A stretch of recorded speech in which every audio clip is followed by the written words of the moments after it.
Welcome, adventurers, to the wonderful world of Alagasia. Today, we are going to be participating in an adventure where we are traversing a land brought to us by Christopher Poulini. You will know the series best by the Inheritance Cycle, as well as the Fork, the Witch, and the Wyvern, and Murtaugh. The compendium that we are playing based on for this adventure is one that is partially AI generated, in the sense that it helped us to streamline the components, and several proofreading sessions through the players as well as myself took place, and we've kind of finalized a general rule set. Some of the last rules that were finalized was during the session 0, and you'll be able to watch that. Some of the things that you're going to see that have been changed include the magic system, which has moved away from a spell slot system and moved more towards the mana pool that you're going to be experiencing. This does add to the tension and the capabilities of our spellcasters. The adventure includes 3 dragon riders who are making their way from Elismira to the new training location that Aragon has set up. The setting of this adventure takes place 10 years in the future. You're going to see many changes, and along with the implications of the effect of Nasuwada's restrictions on magic within the kingdom. Don't let me explain more. For now, please check out the adventure, because I hope you will not be dissatisfied. For now, enjoy the show.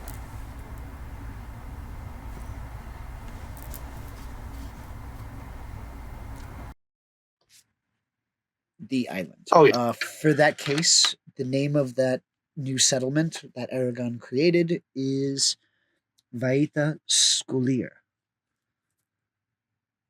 All right. Repeat that. Vaita, Vaeta,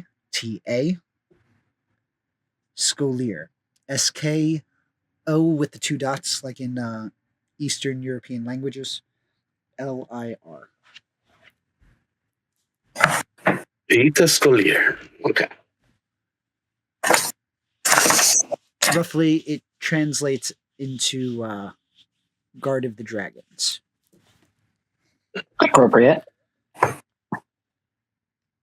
You would know that that is where your training would be getting finalized. So, as said, the first part of this that you would have been going through, besides bonding with your dragons, would have been, again, deepening the language or understanding of the ancient language and the words that you know. Part of the session 0 is, as said, the magic system, particularly in Aragon, is very wonky.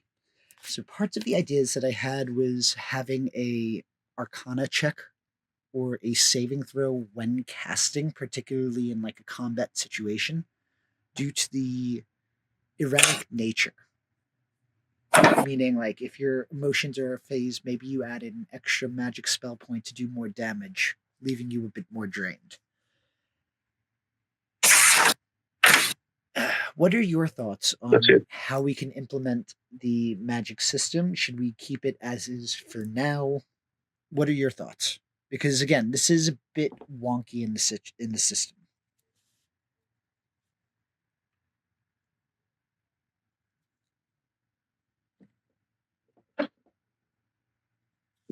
Personally, I would think that unless we're, because you mentioned the possibility of us working spells that are outside the realm of what is a normal spell.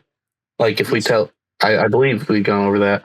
I would think that having spent a year in Elsmira talking with elves in exclusively the ancient language, that we'd be to the point where common spells like the ones in the list, we wouldn't have a risk of mispronunciation unless there were some sort of spell or mental influence on us confusing us. Okay. I would think that if we were trying to come up with something custom to address a situation outside of what our normal spells would do, I think then that is definitely reasonable and might be something Honestly, I might go with something like a wild magic table to deal with that.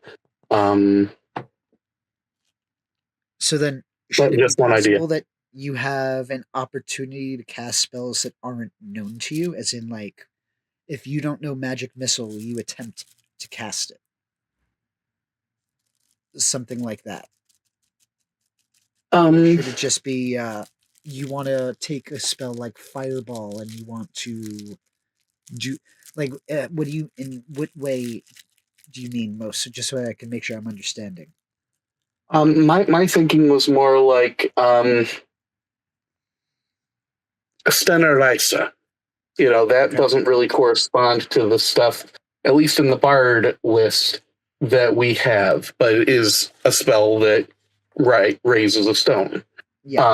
Obviously, we'd probably be thinking about things more complex, like maybe holding up a ceiling that's collapsing on us or something. Then I would really see something like that. Okay. Yeah. And maybe a wild magic table or something going with that, depending on what you as GM think about the amount of energy it'd take, maybe a Constitution roll or something. I wouldn't think that we'd be having to make any sort of rolls on just stuff that is is already known. One thing you had mentioned though, and I don't know whether you'd want to go with a universal spell list. I personally like that idea because it makes more sense in the magic system of Alagasia, but it does make there less difference between being a wizard, a sorcerer, and so on, except that, And wizards have wizards have more of a pool, sorcerers have meta magic, I have bardic inspiration, um, things like that. because ultimately in Aragon there aren't so many variations. Like a sorcerer technically is one who manipulates spirits in that world. So But even then, you're they're able right. to use magic like everyone else. Exactly. Yeah, just where they get their energy from. Exactly. It's more like they have the extra skill of being able to command spirits. I would say that it creates a similar reaction to how you would be with your dragon. It's just extra allotted spell Yeah. access to. But yeah, so I like the universal spell list. Then I might make a couple changes really quick. Okay.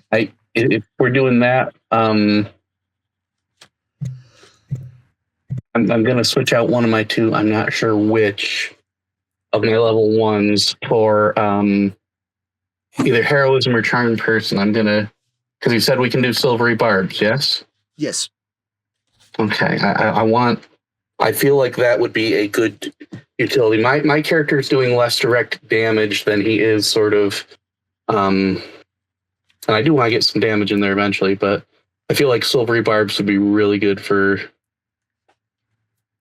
I'm going to replace charm person with silvery barbs. All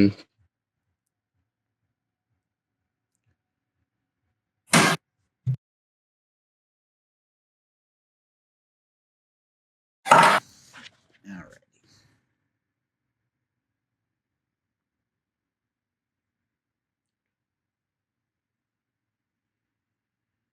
And I may take magic missile at one point down the road. Another question I had, I brought it up before, but Big B's hand when we get to higher levels, if we're going that high. I think that might be a really good one to have uh, if we flavor it by removing the visual component of it. Because if you think about what Big B's hand does, it's all stuff that you normally would see being able to do in the world of Aragon. If it's just not, and I mean, in the world of Aragon, you could still have a big purple hand, but why would you when you can have it invisible? It's a better advantage. I think that might be a good one at higher levels because it would allow us to do a lot of things within an established framework. Just a thought. All right. We'll see about it for now.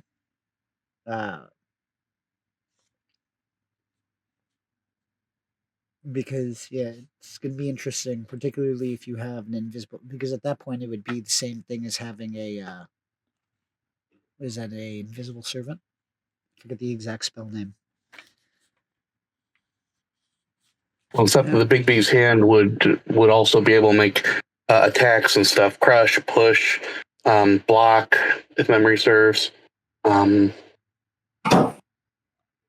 believe it's crushing hand, striking hand, and intercepting hand. I forget off the top of my head. My bard isn't that high yet in my campaign.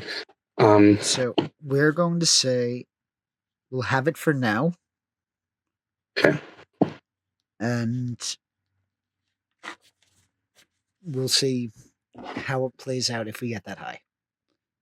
Yeah. Well, I don't think any of us will be likely to get to using it tonight, right? I mean, it's a bit higher up there than our levels currently. Yeah, probably not. All right. And am I right that we're going to be trying to do 3 or 4 sessions in total? Yeah, I was thinking about anywhere between 2 to 4 sessions. Yeah. Whenever we can fit it in. Because normally Saturdays are a respite day because I go Thursday and Friday back to back running sessions. So days might fluctuate, so we can definitely play that by ear. Yeah. All right. A little bit of a reminder: healing spells, as awesome as they are going to be costing a lot more. So basically, the equation for that is the spell level times 2. Okay. No, excuse me. Second level healing spell costs 6. 2 times 3. So I think it's actually a times 3. No, I had it right the first time. It was times 2 because the second level would cost 3 MSP. So that would be basically double the spell cost.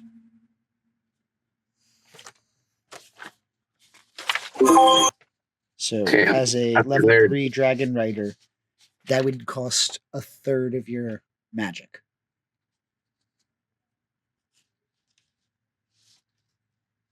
I thought what I had was level 3 Bard would be at 18 MSP. Dragon Rider would be the same at that point. It's 18. Okay. All right. So no matter what, it would still cost about 6 MSP. Okay, I got you. There we are. So that's why I'm saying it would be about a third of your hit points just to heal one person. Or a third of your magic pool. Are we doing death the same way with the saves? Yes, we are. So would be the same thing. If you die, you have 3 saving throws. Rolling an natural 20 is an auto success. Rolling that one costs you 2 failed saves. So that would be the same as 5e. One question regarding that: are we going to be rolling them and keeping track of them, or are you going to be the one who's rolling and keeping track of our death saves? You're going to roll it and privately give it to me. Okay. Exhaustion is going to work the same way according to 5th edition or 2014. The other thing is after you run out of magic pools, but it will just further along your exhaustion. So basically, you'd be casting a spell for exhaustion instead. If we have already run out of magic, are we still able to cast cantrips for free?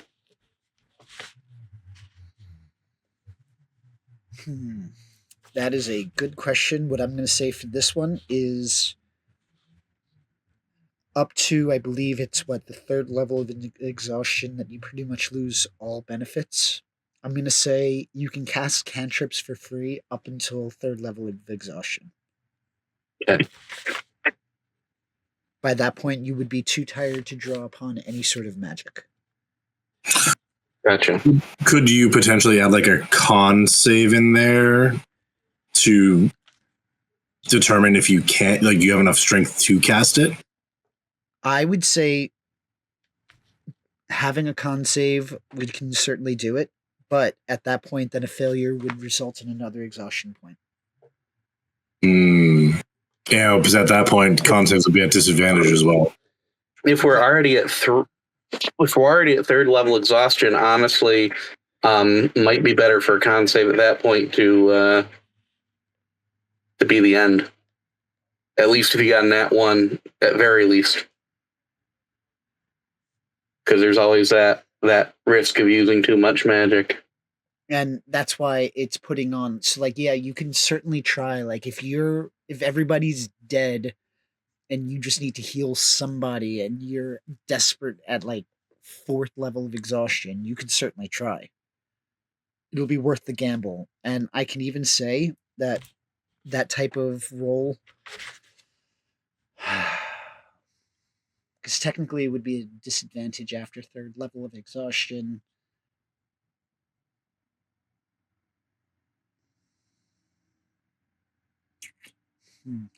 Let's see. We'll cross that bridge when we get there. Because I'm not sure how I want to play that one yet. Honestly, whenever you're that far into your exhaustion, that's kind of how it is for people in the setting too.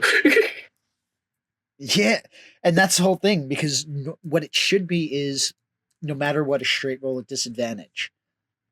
But the other part is I feel merciful, and I'm like, do I want to make this always a constant straight roll, or do I want you to really feel that reality? Because the reality is, at that point, it should be a disadvantage saving throw. The other thing is you can always choose when to have dragons infuse us with energy. Well, yeah, that's the other thing. Like, if your dragon is right there, they can transfer some of that magic into you.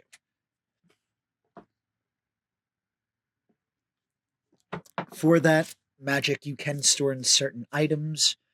That magic you would actually have to expend for the day, and you would be able to get it back upon the next day. No, you cannot infuse it during a long rest,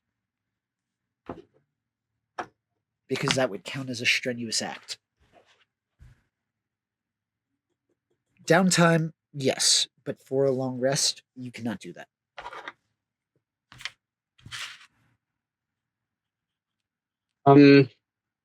One other thought regarding your spell list. I know I'd mentioned this before.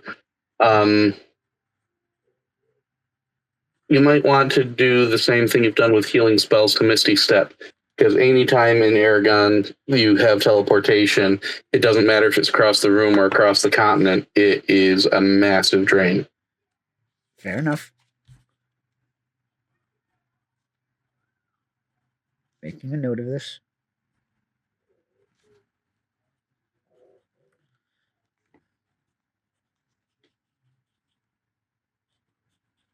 I like this. All right. Teleportation spells, healing spells.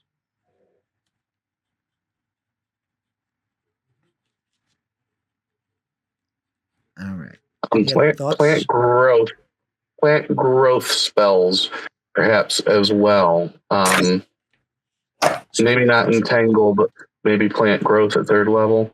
Because I in preparation for this, I'm partway through Inheritance. I've been going through the audiobooks again. I love them. They're well done. Boston, they're very well done. Check out the audiobooks if you like those. They are really well done, and they have all of them up to Murtagh. I have not tried audiobook of Murtagh yet. I have a buddy who can hook me up with this stuff. Normally I feel guilty getting an audiobook for free unless, I've already bought the book, particularly hardcover, then I'm like, it's the same words. But ultimately, yes, so singing to a tree, so like if you wanted to sing a hut for the night, that would be one of those instances where you might need to roll to see if you speak the ancient language correctly. And then the size of that would vary. So that would okay.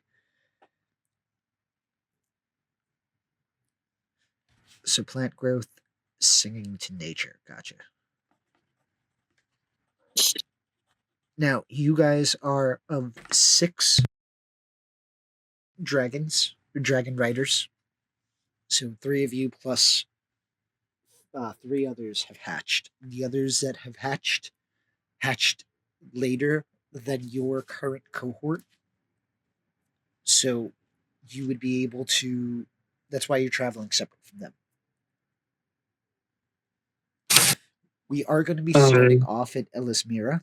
The other thing to note is in the last 10 years, you would have heard, for those of you coming from where you have, particularly the human and the dwarf, the elf, you would not necessarily have experienced this as much, but you would have heard rumor that there are humans who are creating villages on the outskirts of Duweldenvarden, just behind the protection of the border.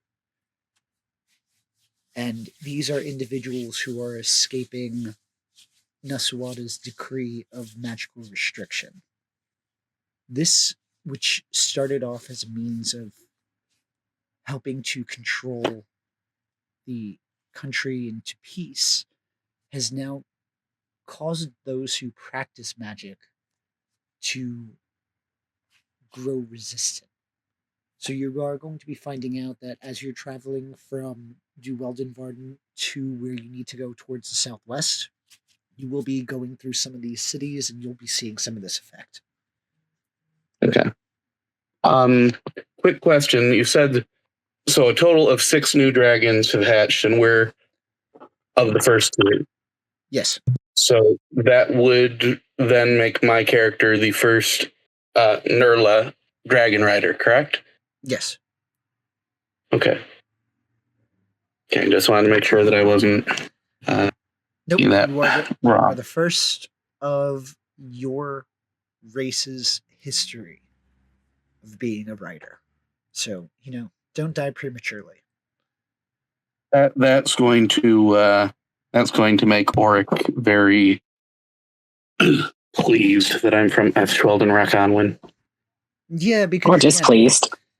Well, not necessarily, because Auric had hope that what's his name was going to be dethroned. Fairmund. Yeah.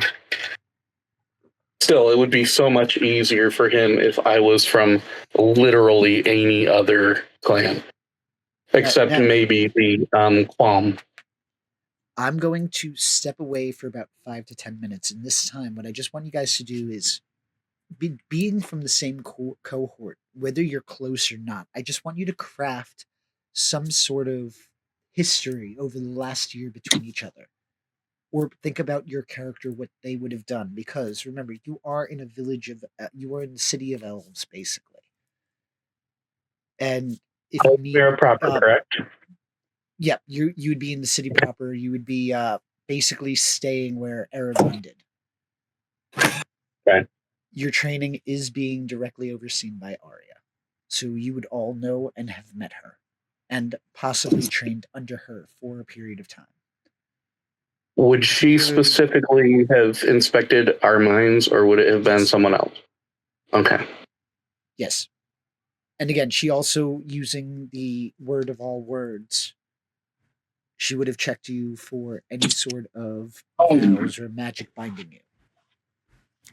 So if that is a part of your history, she will know about it. For me, it had not been, unless as DM you want to put it in there for a plot hook.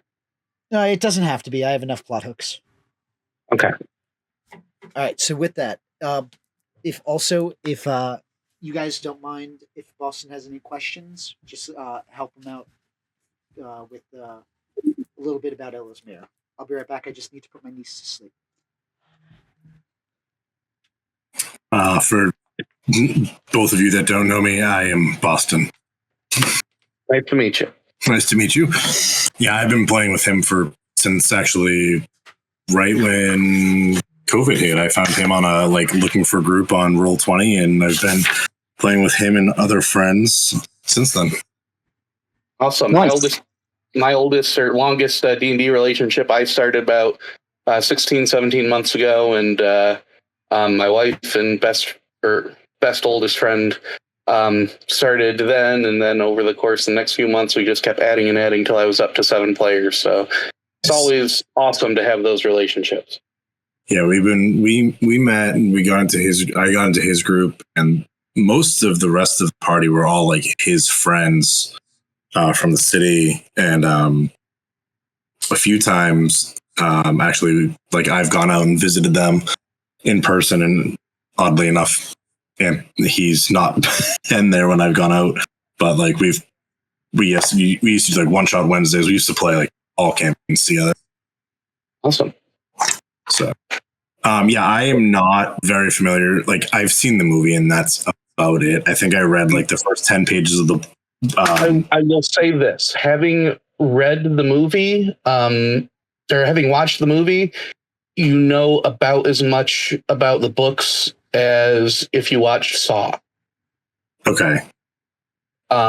They botched literally everything from the dragons having, reptilian, more like bat or pterosaur wings.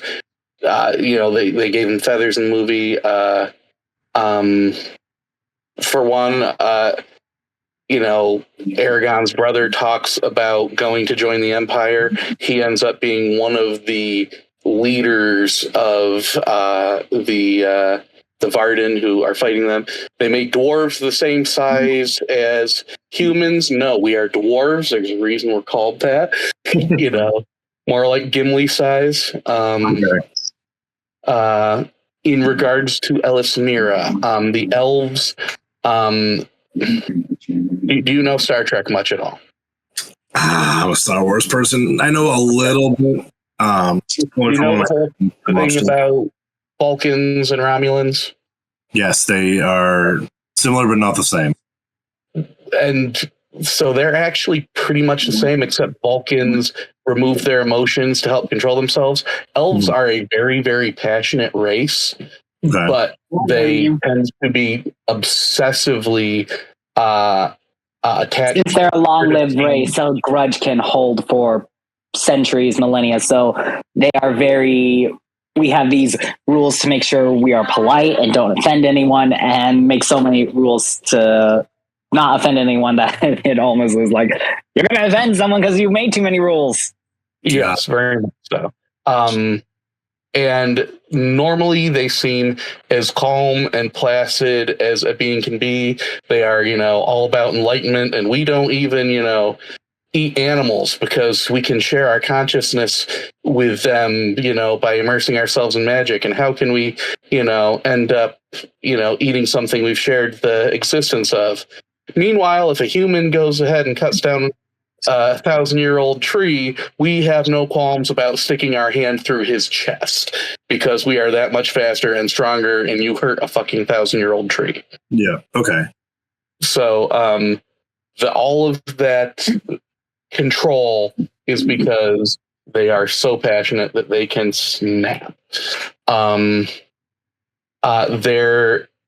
They call Elismira a city, and it is in one sense, but there's nothing artificial. Their construction is done by singing to plants to encourage them to assume the shape they want. So literally, they sing their houses and stuff out of trees and things. Sometimes it's a single tree for something like the Great Hall that I believe Arya is now the queen. It used to be her mother.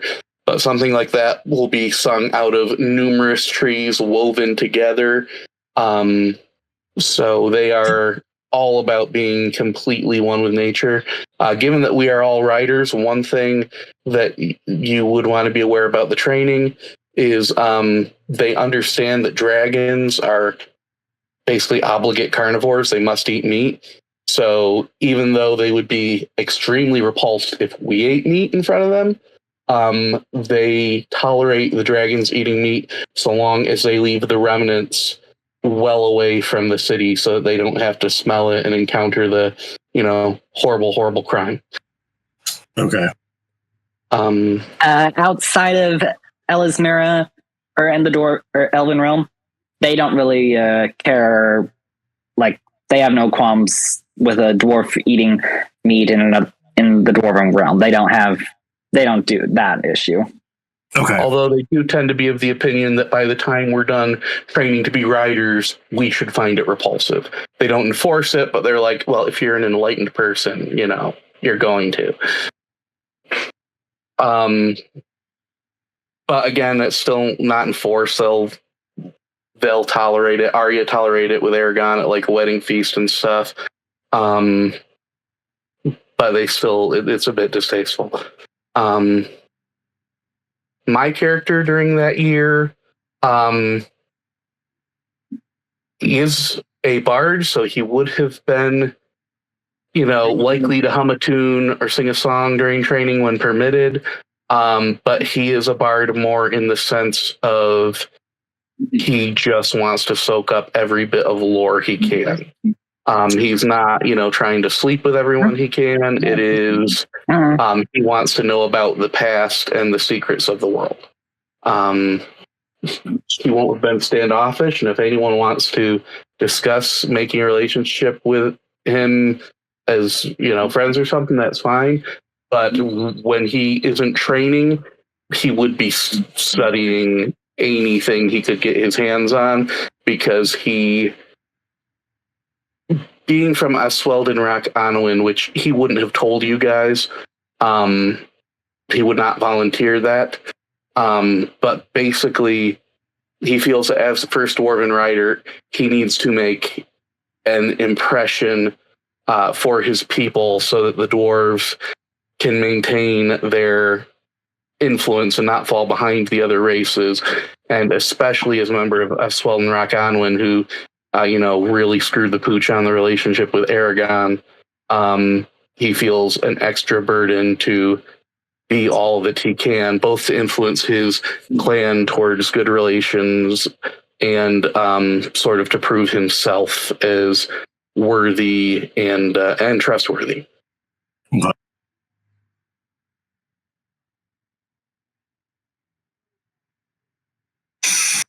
All right, I think I can. My character's name is Bahane. Is what? Bahane. So kind of like Bane, but with an extra H in there. Bahane. Gotcha.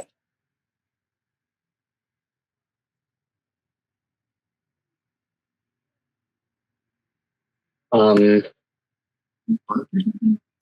So what about you, Boston? Who are you in there, and what will you have been doing during training? All right, so I have Irindor. And let's see.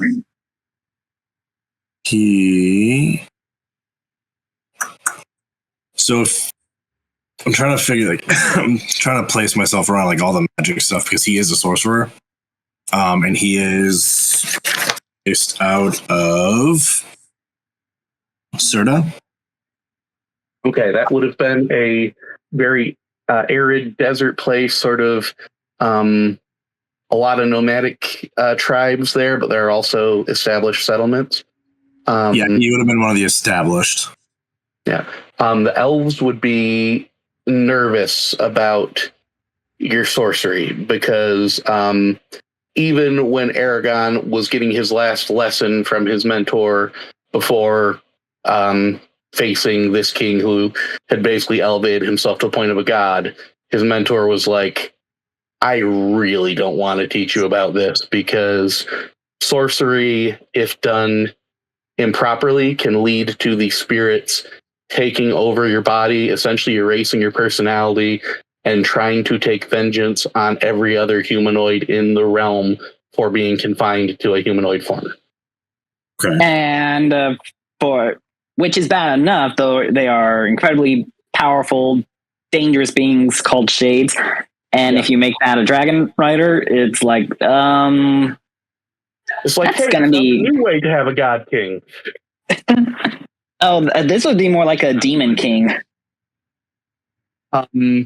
Also, though, they can only be permanently killed by being stabbed through the heart. Like, you can shoot them in the head, and you've just pissed them off. They'll come back later somewhere else.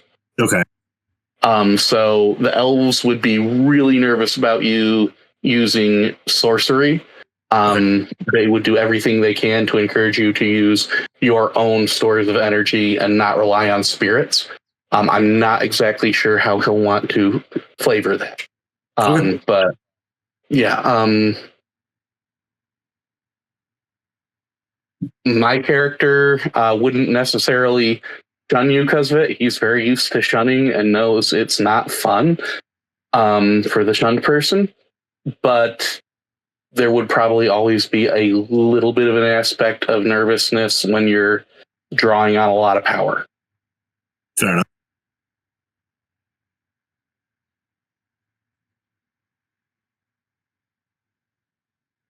Unless you are wanting to keep the sorcery aspect of your character secret. Because one thing about Alagasia, magic, anytime you're casting a spell, unless you are really advanced, it's just the way that you're using the ancient language. So unless you're telling people about your sorcery or practicing it in the open, we're just going to know you're using magic. So if you want to keep it private, you can. But if it's sort of out there, my character is not going to shun you, but your practice is going to make him a little nervous. So wait, what was that about the practicing magic, like being out in the open? So, Like most of the time, your magic is just like everyone else's. But if you practice the sorcery part of it of summoning and commanding spirits, that is where it could be worrisome for others. Yeah.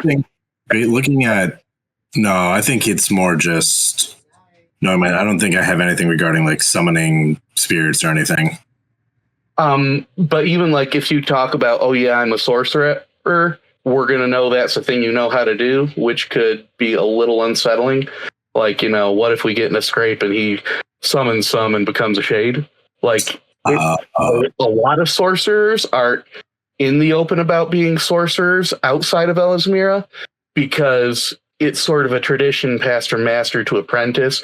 And it is because the spirits rebel against being controlled and lending you their strength. It is arguably more difficult than the other magics. According to Aragon's mentor, in apprenticeships, it usually takes a minimum of 3 years before you are allowed to attempt to summon even a single spirit to bolster your power. Okay. So a lot of times the sorcerers, they're open about being sorcerers. They're kind of proud of being part of that magical tradition. The elves don't like it because, for one, they're big on everyone being free, and you're binding something to your will to draw the energy, even if it's for a short time before you release it. And knowing some of the stuff we do about shades, which I imagine right now we know more than average, because not only the education in Elismira, but there have been 2 shades within our lifetime, which is really rare. They're usually more like a mythical thing that doesn't pop up much, but there was Durza, and then there was another, I forget his name because they killed him like within Yarbog. minutes of being created. Yeah, Oh, no, wait, that's an Urgle name. Yeah, that's how Arya became a Shade Slayer. I'm back. Yeah.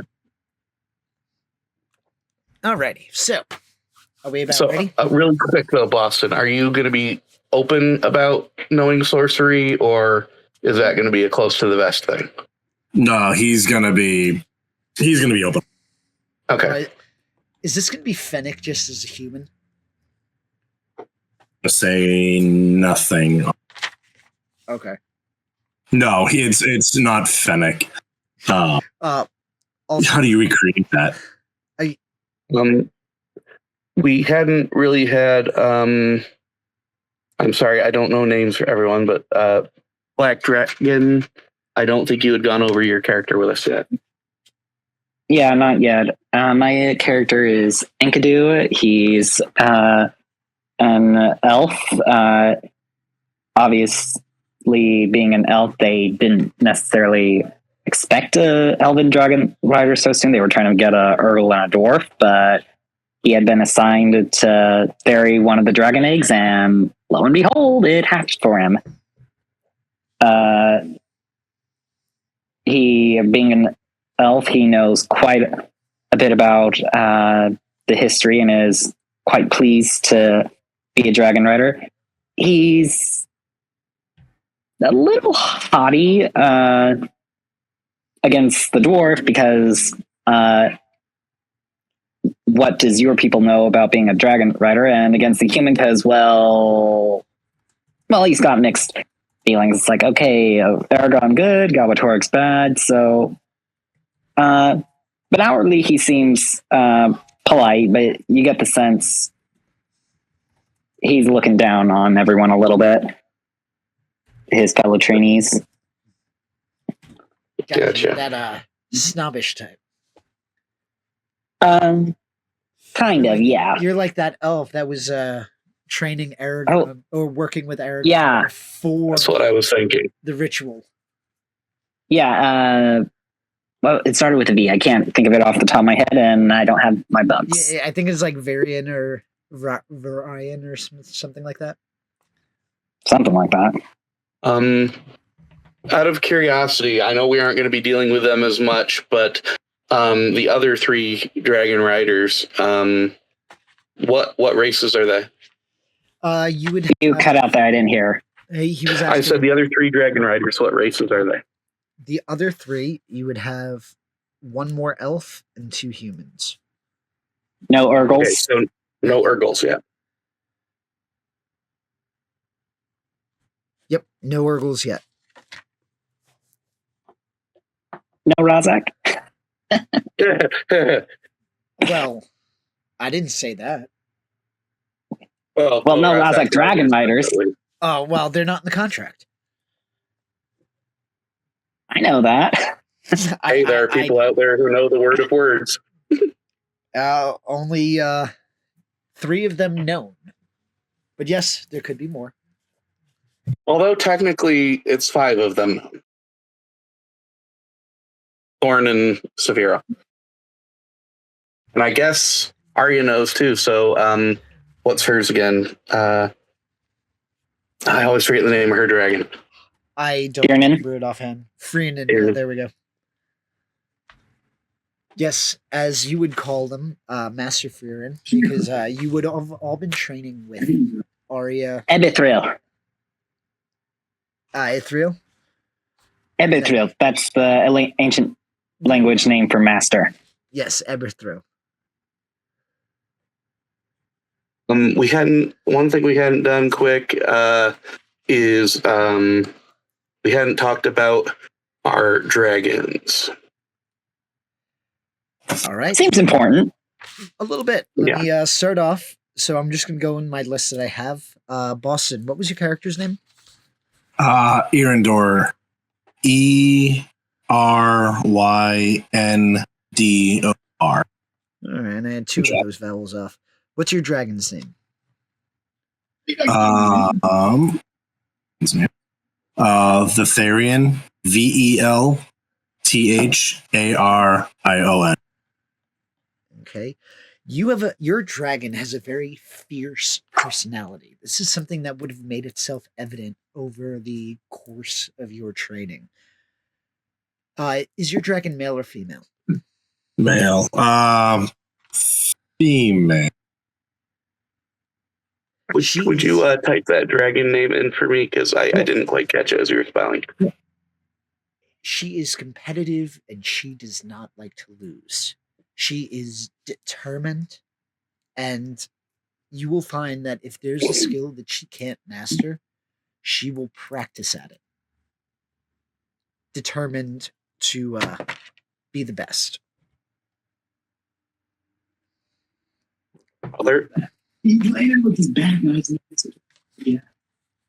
Okay. That's going to match his personality. Great. What color is she? She is blue.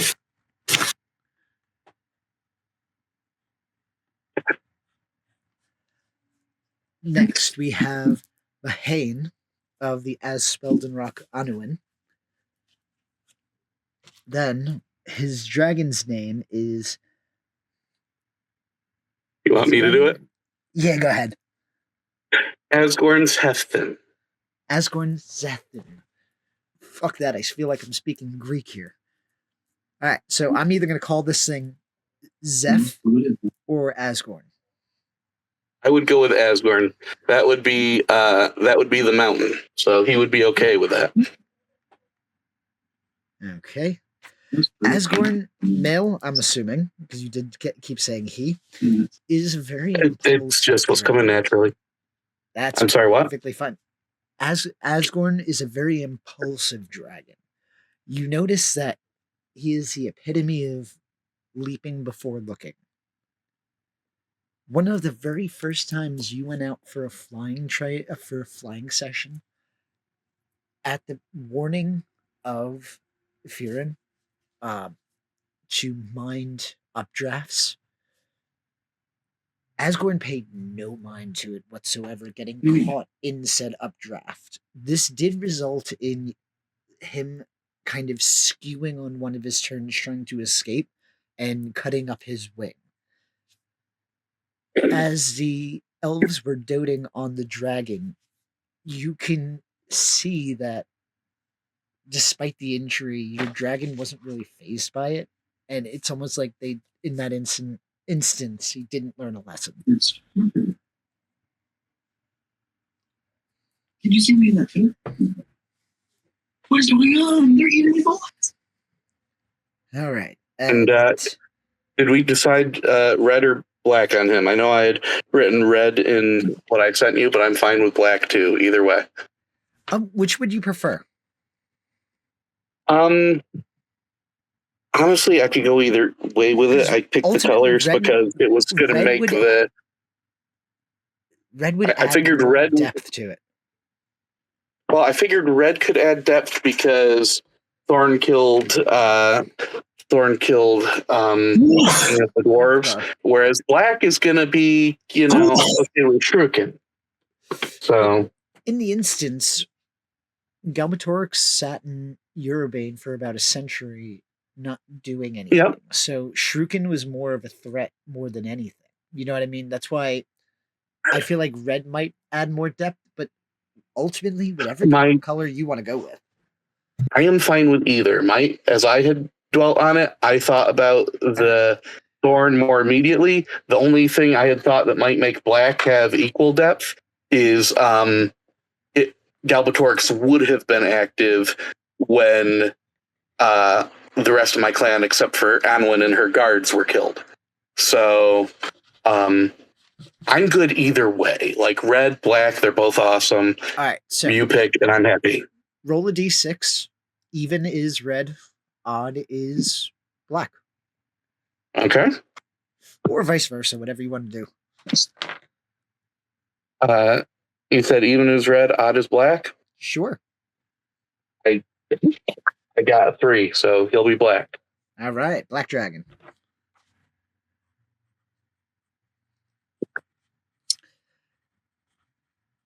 Now, one of these days, we're going to have to talk about your initial memories or what you might have seen through this mind link. Like, what are the first thoughts that dragon may have experienced from you? Okay. So I want you to think on that one. All right, moving down. Black dragon. I believe you said your name was Inkadoo. I assume Inkadoo. That's how I spelled it. Any correction? No. Yeah. Okay. What's your dragon's name? Just sent it in the check. Enurfala. You guys just want to hear me fumble. I understand. I get it. All right. Let me see the spelling for this. All right. Well, your dragon is quite a sarcastic one. Notice that no matter what, male or female,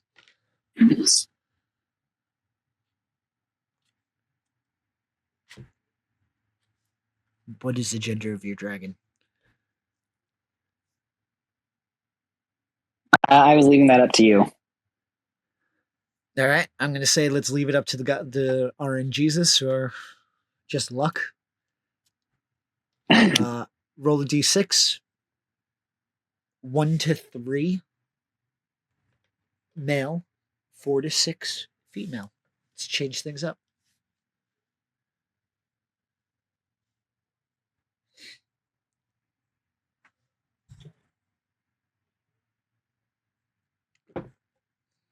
It's a female. All right. It's Really? a girl. Really quick, you said they're about a year old, right? Yes. If memory serves, that means that for dragons, they're hitting that horny phase, right? I believe that's about how old Saphira was when she started getting the hots for Glader. And Fiorin, I think, was less than a year old when he made it with Saphira. Yeah. Yeah.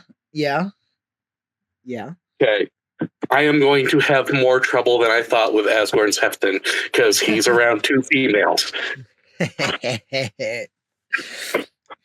Oh God, this is a new one for D&D with me. Having to talk about a dragon's sex cycle. Hey, at least it's not. More fun facts? You want more fun facts? Lizards have 2 peni.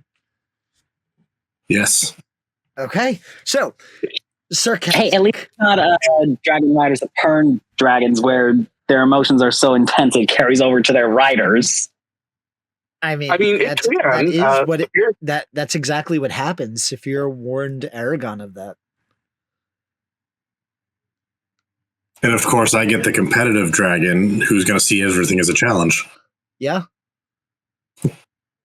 Does that mean it's a challenge for her to get his attention? Depends. So when Asgorn says God, I'm no, not going to be able to sleep because I've got horny dragons in my mind. when Asgorn says no, she's just going to say challenge accepted. But is he smart enough to use that as a tactic? It's one of those, like, it's those memes, like, it's the meme where, like, the couple's, like, laying in bed. I bet he's thinking of another girl. I wonder how my dragon would respond to this. Well, I'm sure the writers had a system for this. I mean, given that they were based on the elves, it's pretty much DTF. Mm-hmm. Because the elves are pretty much, hey, you in the mood? I mean, you know, we could be together for millennia. We could be together for tonight. Pretty much. Dragons are the same way. But before we get too off topic on the dragon sex the things you have to deal with as a DM. Yeah, what's my dragon's personality? So your dragon is very sarcastic and witty. She will never let you have the last word. Particularly if you are at odds. You sit there and go, listen, please don't make a fool of us. And she'll just turn around and be like, sure, like you make a fool of us every other time. Is this dragon based off melee? She's quick with the responses, but ultimately she is very caring and a nurturing person. So picture Saphira with an attitude. More of an attitude. So even though it was the movie, I remember her having an attitude. More of an attitude, yeah. So it's melee. No, it's Ceres. I almost designed my dragon's personality like just for fun after melee. Oh God. So who of us has the most even-keeled dragon? Because right now, I'm having trouble figuring that out. Every dragon's got a pro and a con. Okay. So I can already see it. You guys are going to be flying in the sky, and then you're just going to hear Aragorn kind of yelp as Veltharion bites his hindquarter. That's what I'm hearing at this point.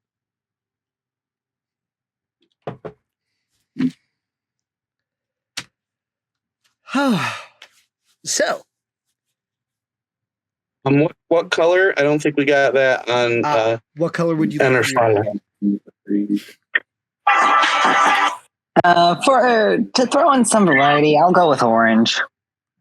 All right.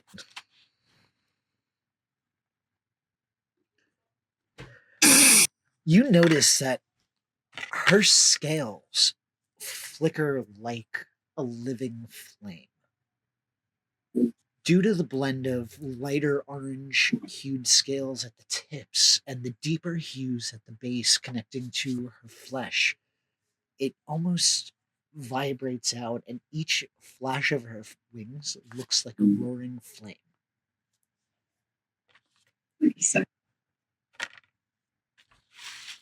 Whew.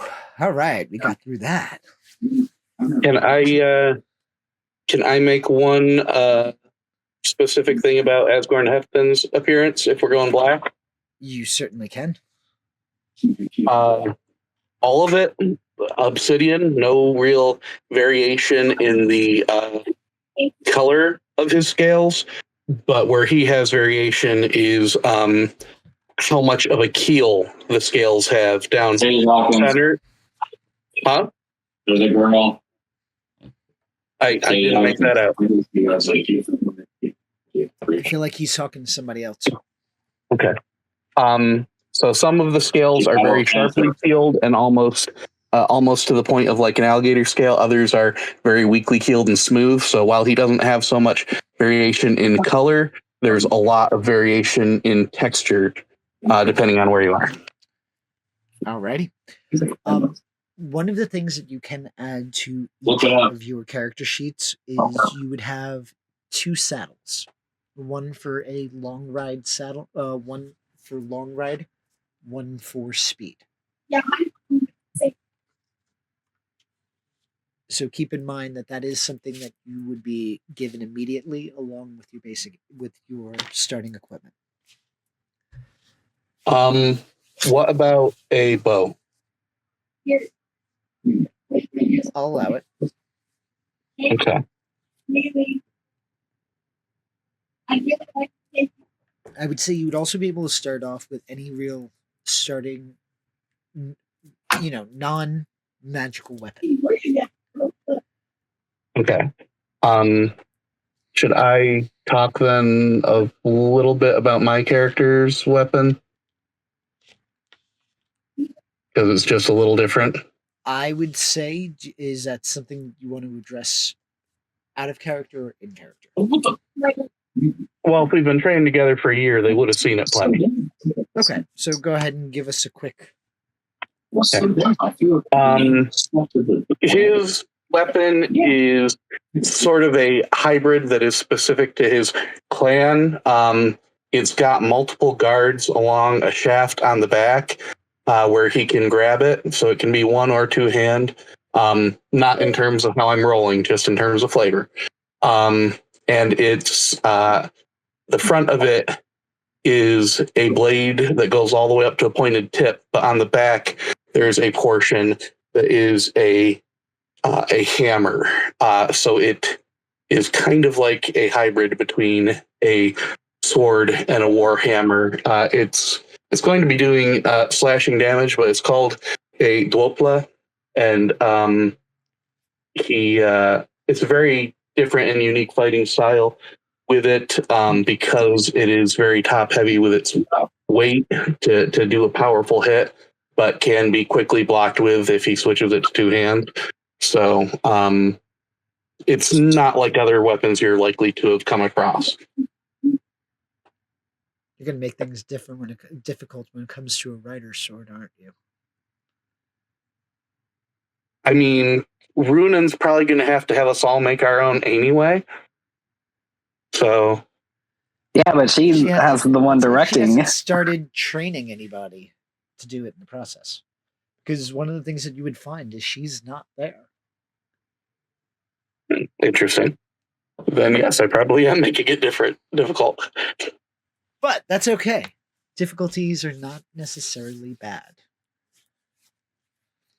All right. Do we have anything else we want to clarify before we get to the starting point? Actually, Are we tracking ammunition for bows? yes. Okay. So I'm assuming 20 arrows then to start Yes. with. Okay.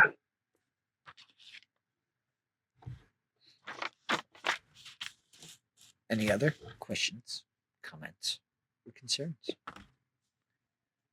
Oh, don't get me going on questions, comments, or concerns. We're going to have to start at some point. All right. Fair enough. All right. So bear with me. I'm just going to go through the quick, longish start setting the scene. So bear with me. Are we ready? Throughout the last decade, the continent of Alagasia has begun to settle and thrive. Nasuata, the former leader of the Varden and now High Queen of Illyria and Serta, thrives and flourishes.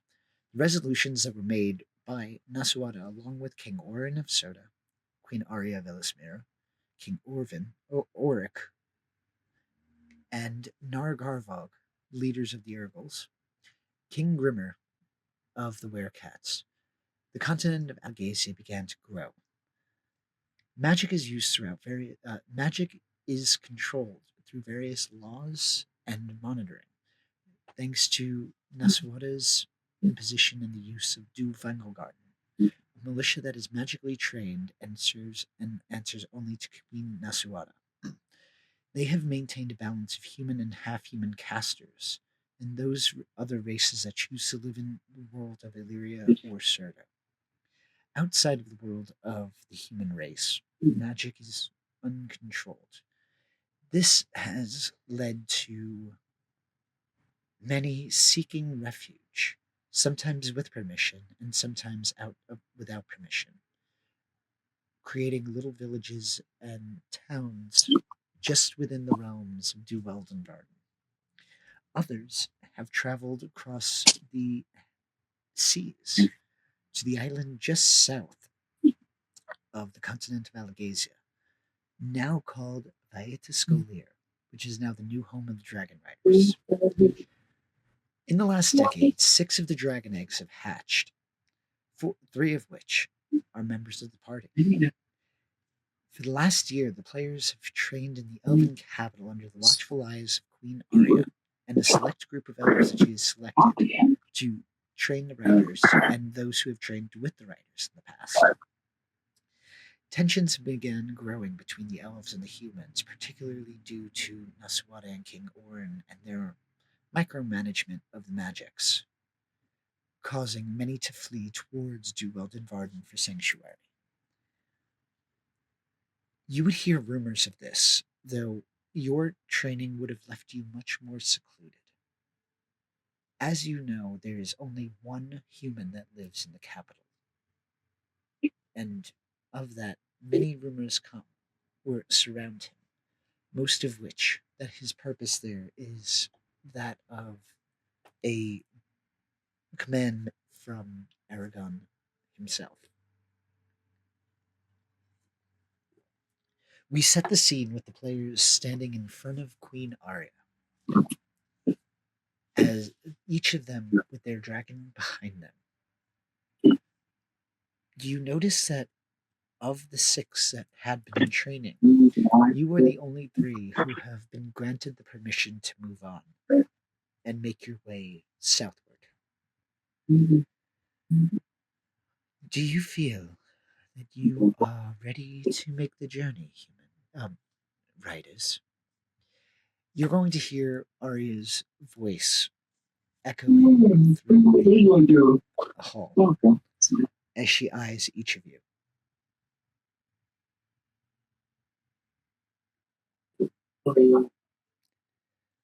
With that, will you tell her you are ready, or are you going to hang out in Ellesmere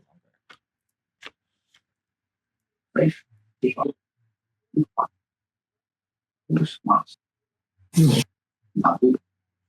Bahane is kind of holding back right now, waiting to see what the other 2 do.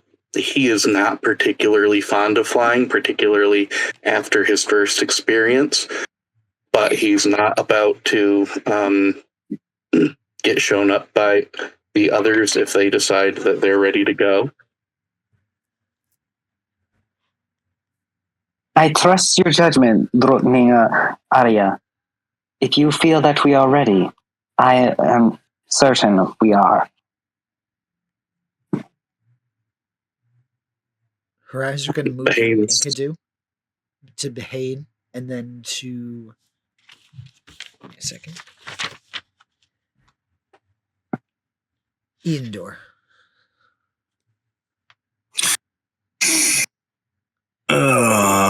You, Eondor, at your hesitation, you are going to hear a fierce growl in the back of your mind. Don't you dare hesitate. We're definitely ready for this, especially if the other one said. So does his like telepathic link just automatically go like how he's thinking? Like, is it just one of those like it's an automatic thing? Yeah, the link is always there unless you're actively severing it. Okay. He'll just like respond like nonchalant, like, could you give me a second to think of a response? It's been a whole minute. You've had 60 of those seconds. Respond already.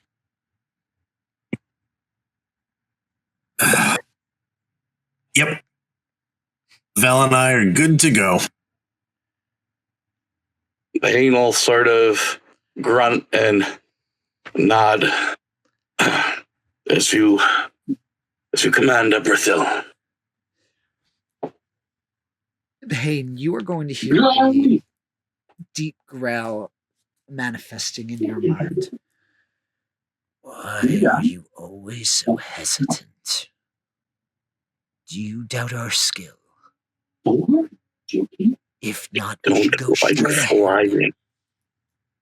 I don't like flying, and there is an ocean between us and there. Have you even We're asked ready. of the I just don't traveler? like it. You're just assuming we're going to fly, and you're a dragon rider. You should want to fly with me. Boats You're aren't just much better grumbling on the away. ocean. Boats aren't much better on the ocean. This is so fast. You worry too much. You could do to worry a little more.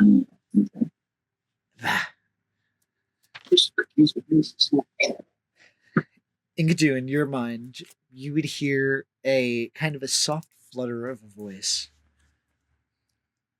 Well, see, now you look like the bravest. Good decision. I'm 3 on the moon right now.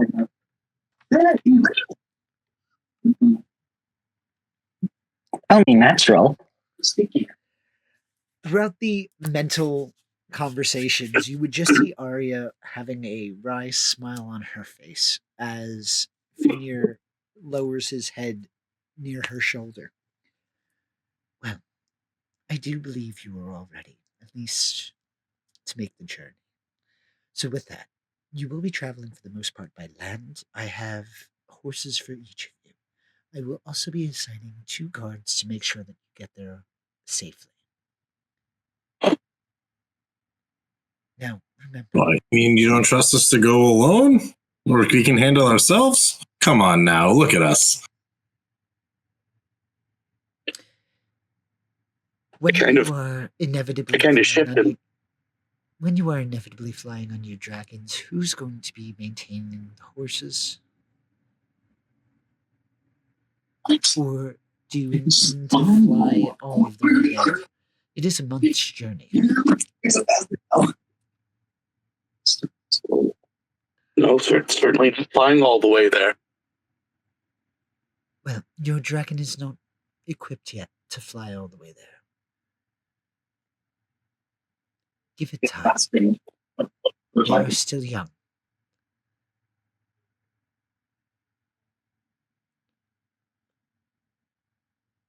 Now, If you would not like a guard, you can certainly traverse by yourself. I never said that. But you did say that. Did I? It would be convenient. She is now going to switch to speaking only in the ancient language. Okay, all inside. So with this, when the fluency that you have developed over the course of the last year, you cannot lie.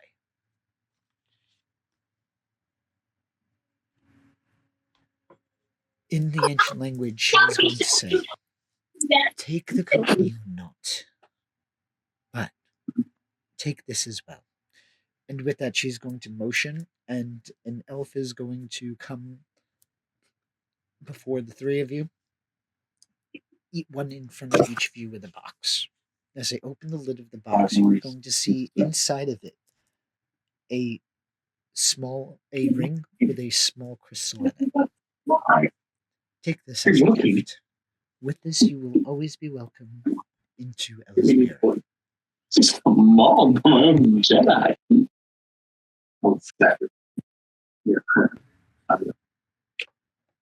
Thank you, Abernell. And he's going to bow deep at the waist as he accepts it. She will return a bow in her form, in the formal way of the elves, superior, returning the bow. With this crystal, or the crystal that's inlaid within this ring, will be able to hold an extra 10 magic spell points. So you do technically have a ring of magic store.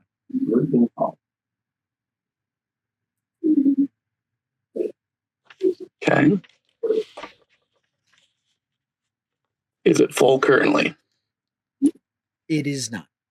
Nice try. Okay. Yeah, worth a shot. Well, you always have to. That's why I explicitly wrote in my notes that you have to fill it. Because I would ask the same question. Now, the other reason, and again, this is now all being said in the ancient language. Aragon and I have decided that it is important writers to see the world in a sense, see the state of things. So, you will be traveling mostly by land. Again, should you choose to go by God and go directly to, that's on you.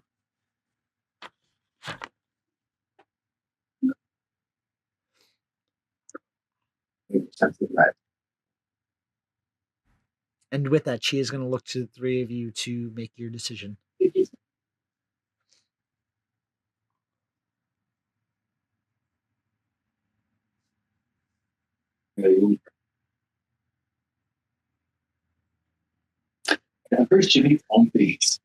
I would follow the guidance of our teacher. She's not led us wrong yet.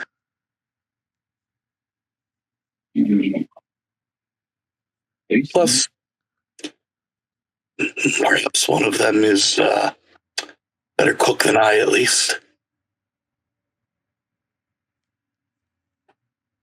Wait, did you ask if somebody was a better cook? No, I had suggested that we follow Arya's advice because she had not led us wrong in training so far, and then added, and perhaps one of the guards is at least a better cook than I am. Okay. I'm still elite. Well, as long as there's one good cook on the journey, we're good to go. Now, I also caution, and she's going to look more towards Eniador.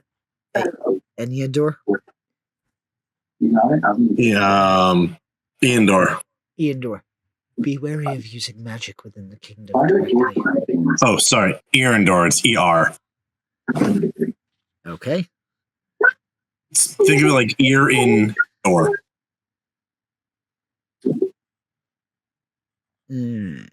Better be Irandor. see? So she's Sorry, what was that, Boston? I said so she's cautioning him against using. Yes.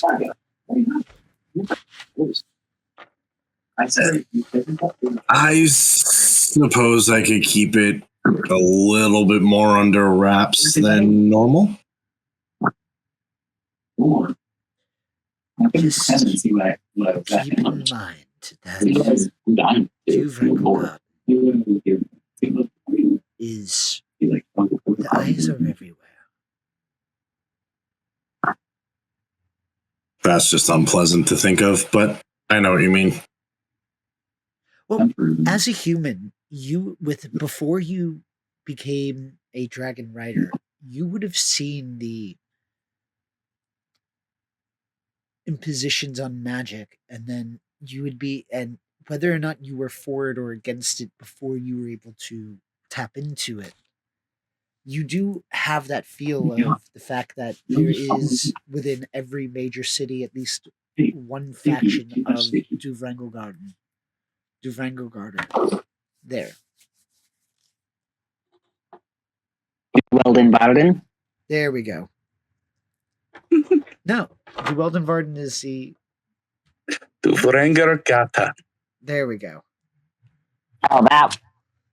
See, I had it 95% correct. Yep. I've just been listening to the audiobooks like literally an hour before we got on, so you would know that there are posts within every major city throughout Serda or Illyria. And what are these posts? For the mages who are under Naswada's control, who are the ones who are restricting the amount of magic that's allowed to be used within the city. Basically, if you're not licensed by them, you can't do magic. And if you get caught, you go to jail. Or similar crimes like that. Okay. So in his mind, he'll connect with Val, be like, hear that, girl? We're being challenged to use magic without using. Use magic. Think you're up for it? Well, considering I can't use magic necessarily willingly, sure. How are you going to use magic without? Are you going to try to use magic without words? Well, they didn't say that. They said basically what I got out of that was don't get caught. So Irandor is like in his like early like 20s, like barely able, like in today's standards, barely able to drink. So like he's got that like he's confident, cocky but confident, but like is smart enough to like know when to be serious and when he can be kind of a putz. Okay. Bahane would look at Arya and go, would the restrictions Naswada has placed on magic extend to me as well as a subject of King Oric? Within the realms of her domain, it could still cause political strain. Even given our status as riders, isn't it expected of riders? Indeed. Do you want to register yourself and get a license? I'd prefer to stay out of bureaucracy whenever possible. You are not riders necessarily just yet. You were riders when you got your sword. Now, you're still in training.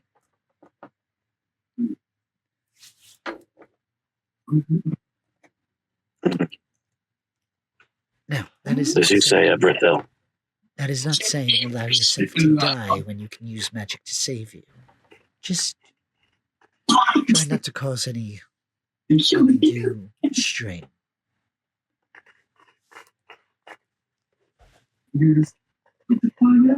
Yes, Everett.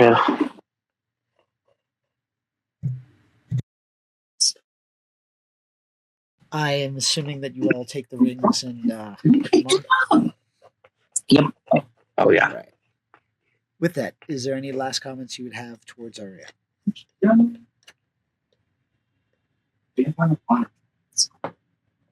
May the stars watch over you. She will return the blessing.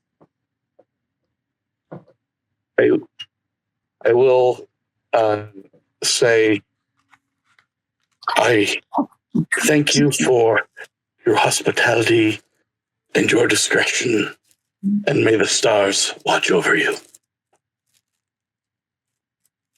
Travel safely. And you will all notice that Fenrir is having a conversation with the three dragons. And you notice that the conversation itself is blocked off from you. As I start to leave, I will start to bow again and then catch myself and do the elves gesture over my chest. The hand curling over my chest. Okay. You would notice that the reciprocating address is given.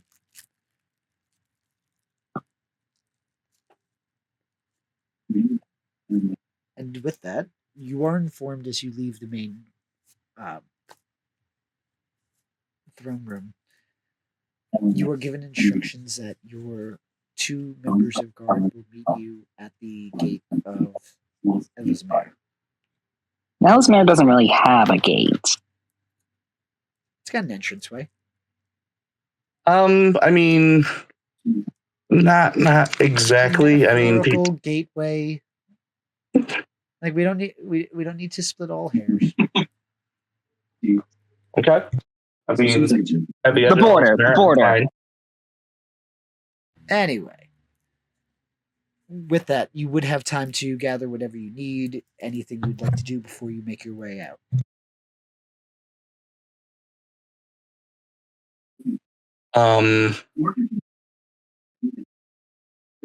I would just make sure that there's enough food in my pack, and probably grumble some about none of it being meat. And I'd probably want to look to pick up another, just to be on the safe side, another 40 arrows if I can. All right. I would say Better to have them than not need them. I will give you a choice. You could either sing the arrows. Oh no! Cost you. That's what you're trying to do. I thought it was end the game. I think it's the game. Somebody's mic is coming in super loud. That would cost you about 4 MSP, or you can take the 5 copper pieces. I'm gonna do the 5 copper pieces because I'm wanting to save my MSP for filling up that ring. Fair enough. All right, so with that, So that's 5 copper pieces, and I get 40 more arrows, or excuse me, 5 copper pieces for 20, so 1 silver piece. Okay, 1 silver piece. Gotcha. Sorry, my math didn't math right. No worries. So I'm down to 9 gold and 9 silver, and I'm up to 60 arrows. There you go. Is there anything else anybody else would like to do before you leave?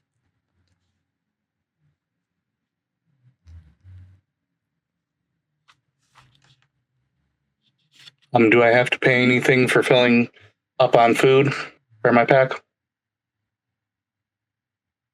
No, I'm going to say you guys get a full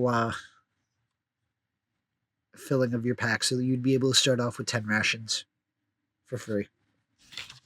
Okay.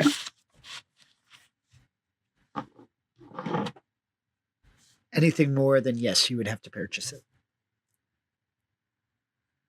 And I'll be good with. All right. Is there anything else you guys would like to do?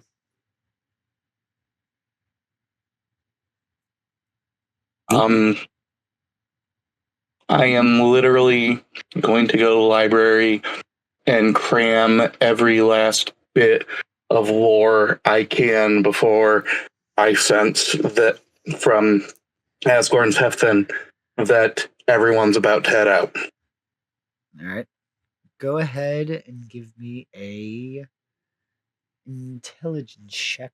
I will say argue a skill if you would like to.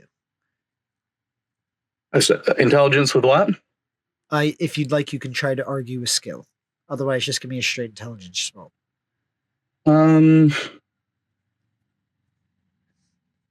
He's going to go through looking for any bit of arcana, whether it be in records of ancient battles or what, anything he can get to get a glimpse of more skills. So I'd like to make it with his arcana, which he has a +4 in. Okay, go ahead. Okay. I rolled 14, so that puts me at 18. In the last bit of attempting to cram before you're summoned to the border, you get a feel for this important phrasing. All is one, and one is all.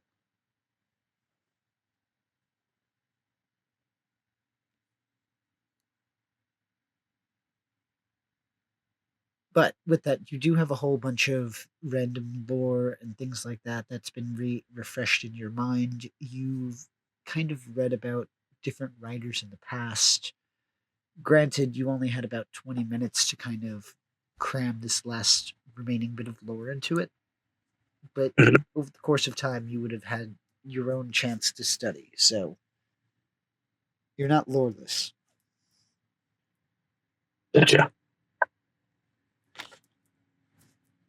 Alrighty.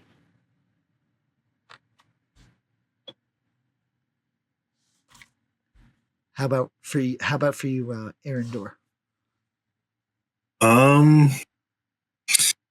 He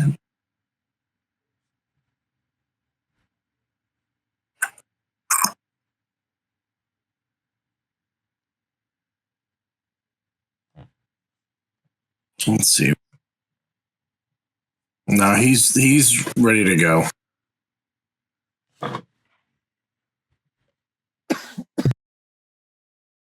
He's like thinking of ways to carefully cast magic without getting caught. Alrighty. Good luck with that. Especially because verbal component is the only component that's actually important unless there's a monetary value. He'll be fine. Listen, it's okay. I'm far from worried. Having arrived with everyone else getting ready to go, can I do an insight check about why he's being so quiet? You certainly can. Okay.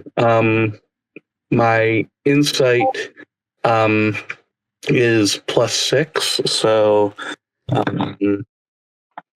that said, I got a nat 1. So I just look at him and go, "You're looking forward to eating meat again too, aren't you?"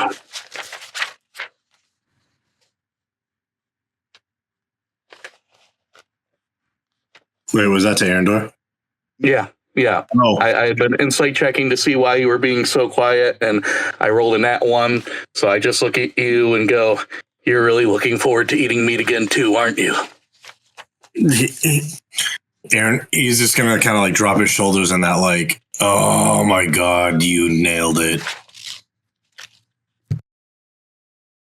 It's been so long." Some honey. Maybe some apples cut up with it. roasted boar or shank of lamb or Yes. some kind of This one just took out my whole entire skin. and he's gonna like he'll look at Ben. If you think about it, what's the better sound? The cry of a newborn babe or the sound of raw meat hitting a hot iron? I've always found the cry of a newborn babe to be rather shrill and painful, so automatically the meat on the hot iron. I like the way you think, friend. I've never sort of lean in conspiratorially and go, every now and then, Asgard Sefton brings me a bite or two when he goes into the forest. Brings it into Elismira. He said, Craig's a Teldir. Are the dragons with us? They are with you. So Yeah. as Bahane says that about the mention of his dragon bringing in meat for a bite, he is going to give the sidest of side eyes to Vel without even not saying anything mentally or verbally, but he is just giving a look. Before we make this canonized, because bringing meat into Elismira is actually very strictly forbidden, even amongst the dragons. You would have gotten into serious trouble, and I don't think you guys are that slick not to get caught. Are we sure we want to stick with that one, or do we want to have you sneaking off to get meat? I mean, just outside Ellesmere enough that I'm not going to get caught with it. Like, Yeah. Just checking, because, like I said, Yeah. once you bring it into the city, like you could probably be banished from the city for that. Like, well, Glader had brought it in as far as the Crags of Talnir, which is technically just outside the city, which is why I had went with Crags of Talnir. If it needs to be a little farther out, that's fine, but not enough that he's going to be missed. Like, they know he goes from training to library. I just check, because remember, at this point, it's not forbidden to eat meat. You guys also have not gone through the training to tune into the world around you yet. So you are very limited in your magical grasp. They've been really focusing on building you the basics of, fighting and the ancient language. So none of you have the compulsion to avoid meat at this point, besides your elf companion, who would have innately been trained as a child growing up to do that. He's never eaten meat. Unless he has, and then that's okay too. Because listen, do you? Nope, never. Why would I need to rob another creature of its life when we can simply grow all the food we need? Is this being spoken out loud, or is he? That's the same. I would say both spoken out loud, and it's the philosophy behind why elves don't eat meat. Of we can just use magic to grow all the food we need. We don't really need to kill to survive. Not necessarily, because you would have the understanding of the all is one and one is all, meaning like you would have been trained to tap into the world around you where they have not yet. So for you, killing something is much more personal because you're tuned into it. Because it's like they feel, that's why, like, even the ants dying, like he cried over the flowers dying when he cast a spell that time because he felt it die. So, but yeah, I didn't catch. Did he say that out loud though?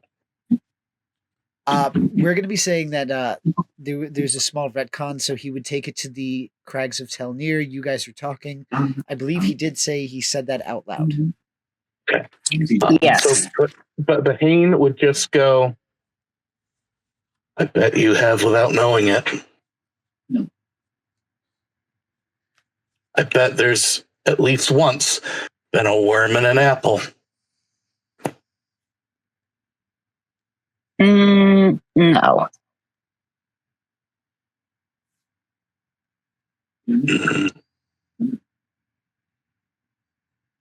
It's quite obvious if there's a worm in an apple.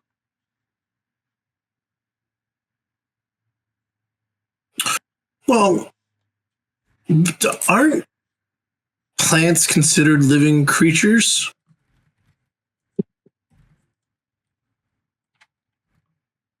They just sort of chuckle and go, plant meat. I mean, I respect the ways. I'm not going to say one way is right, one way is wrong. I'm just saying, if you think about the whole picture, we say plants feel things, they do things, they're living creatures, they breathe, they create. Something to think about. One way is right, one way is delicious.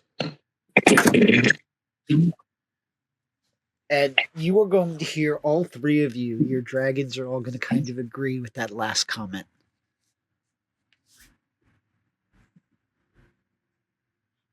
Particularly the succulent ones. And that would have been ringing out in your head, Bahane. I just sort of give Asgorn Tefton a few firm pats on the shoulder, sort of a solidarity thing. Are we done with this vulgar conversation and can we proceed further? And with this, you are going to see Thalion Brightleaf, an elf dressed in a very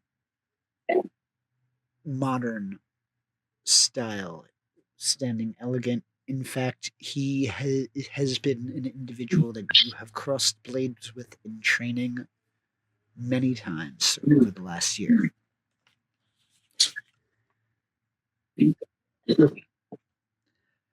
Yes, can we please? This is going to be a long journey. The second of your companions is Elira Moonshadow. You see that she has long dark hair, and you notice that the skin complexion matches that of the trees around her in a sense. As if she's augmented her body to resemble a tree trunk. Are we talking like texture here too? No, just color. Okay, pigmented just skin. gotcha.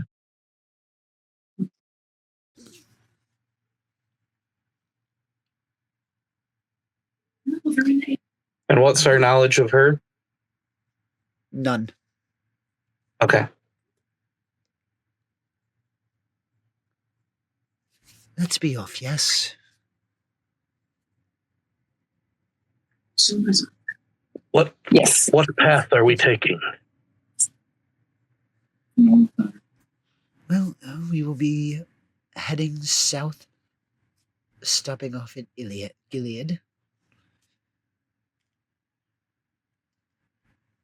I'm going to attempt to avoid Robin, just in case. We don't want to get too close to the Queen. And continue southward. Ilaria. It's not Urubane anymore, it's Ilaria. Illyria. Gotcha. I sort of facepalm. And he is just going to ignore the comment. Anyway, so we have a boat that's already there, and we have a boat reserved that will take us to. One second. Vetuscolier. Are you ready to make your journey?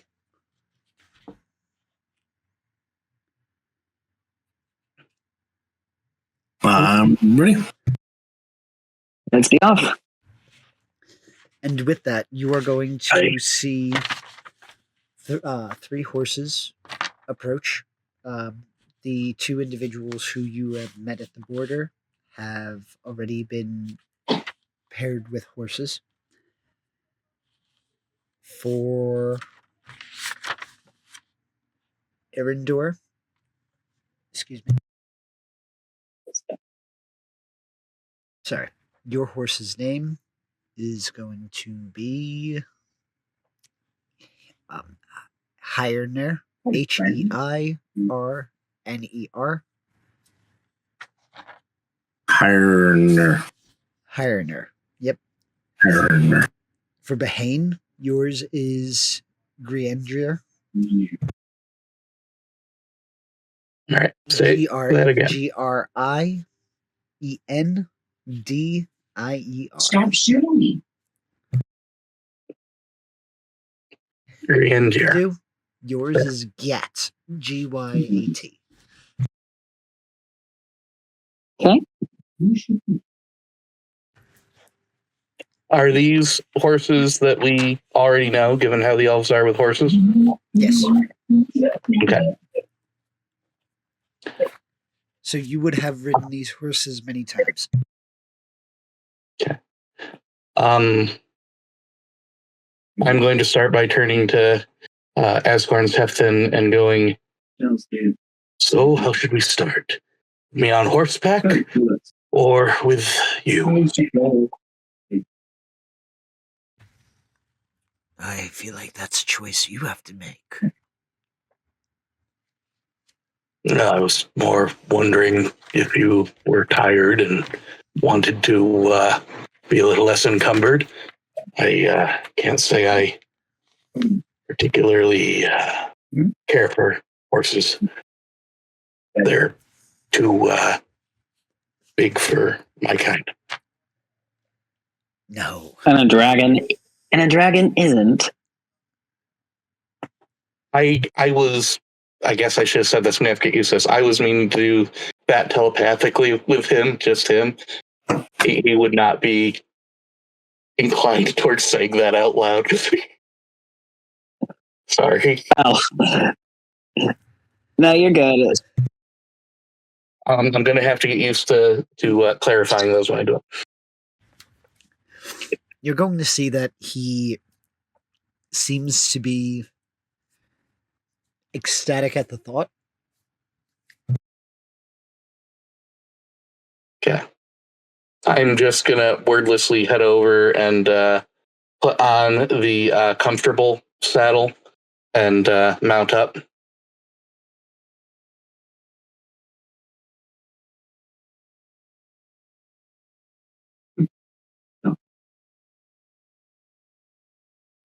Give me a second. We're gonna need to take a 5-minute break. All right, that works. I'll be right back.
All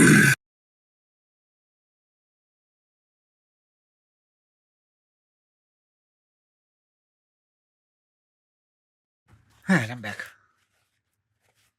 Welcome back. Whew. I was dying there for a second. Alrighty, I'm back. All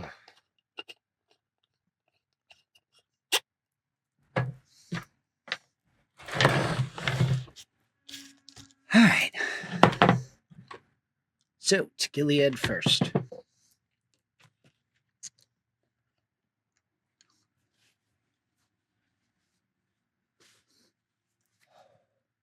Are we skipping straight from here to Gilead, or any travel on the road? We're gonna do little bits of times where you'll have downtime, and yes, you may have encounters. So we'll see. I just a couple hours out of Illyria. I'm sorry, out of Ellesmere. I just want Bahane to sort of be looking through his pack and suddenly exclaim, "Barzel!" And he looks to one of the elves who are acting as guard and go, "Are we going to be stopping at any other elven cities or towns? I'd meant to bring some Failnerf, but I appear to have forgot it."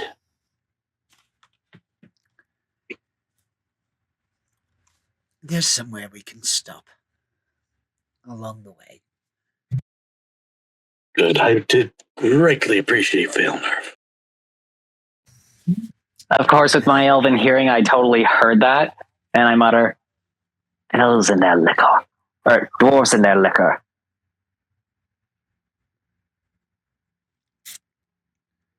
Of a man. He's just gonna say, "And what's wrong with elves in their, or with dwarves in their liquor?"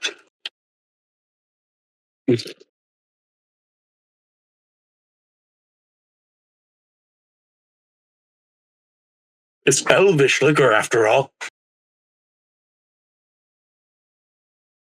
I'm surprised you heard that.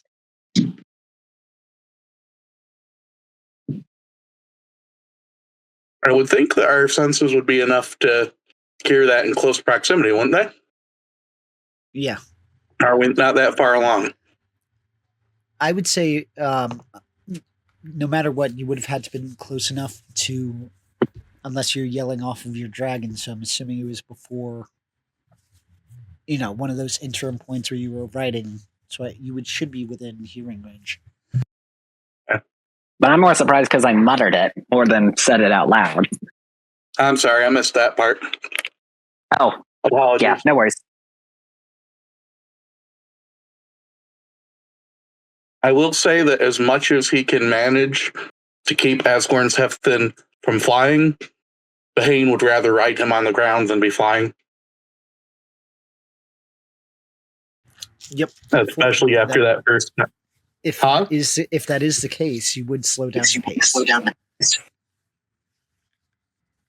Well, I mean, I imagine that Asgorn's Hefton would still be able to keep up with the horses, yes? Not while walking. They're actually rather slow. Okay. Then he would begrudgingly be flying, and most of the time it would have just sort of this, "I am not seasick, I am not seasick, I am not seasick" expression on his face. As you're having that expression, you would see Asgorn weaving in between trees, testing his dexterity.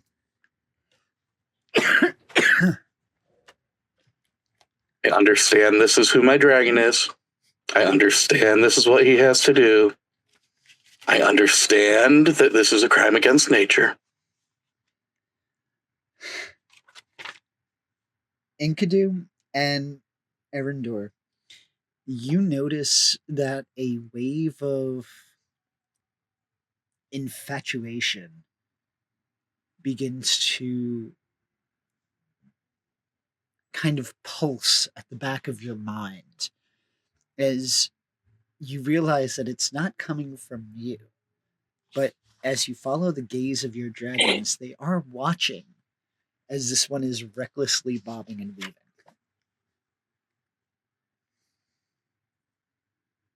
All right, so at this point, Arendor would be riding Veltharion. Okay. And would he know what the pulse, like, would he kind of understand what that feeling is? As a man in his 20s, yes. Okay. He is just going to be like, oh, no, no, no, no, no, no, no. I don't want to feel this. Stop thinking this. Stop thinking. As you're having that thought, you notice that she speeds up and is now on the heels of Asgorn. Okay, I have a question. What's up? Is Asgorn's Hefton doing this to attract them? Is this deliberate on his part, or is he just enjoying the flying? Yes. So it's both. Yeah. Mostly the latter, but a little bit of the Okay. like there is. It's mostly because he's enjoying it, but he's not ignorant to the fact that it also makes him look good. As Lotharion closes, is Asgorn's Hefton aware of the effect he's having?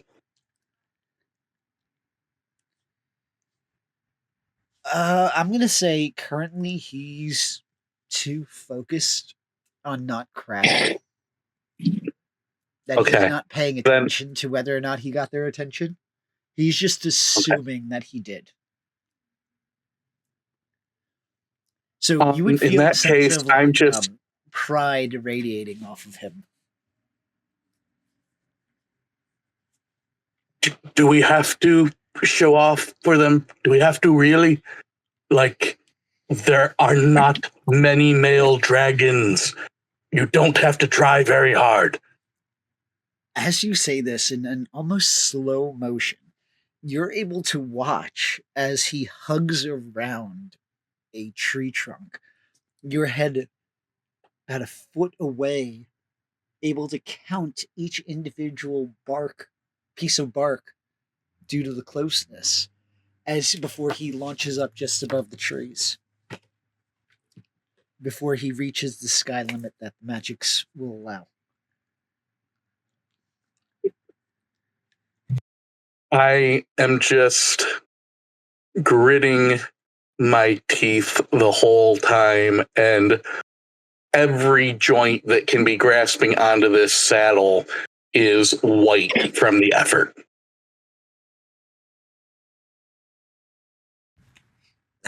We should do that again. Do it again and see if I honey any of the meat that you catch. Oh, you know meat is meat, whether it's raw or cooked, just because you make it tastier.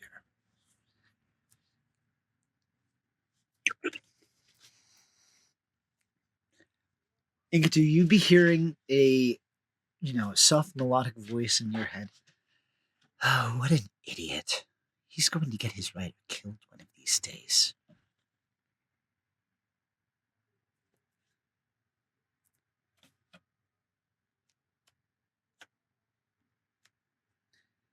For you, Arendor, you would hear a mental calculation on what Asgorn just did, and you can Okay. feel as if Lotharion is attempting to do the same aerobatic maneuver.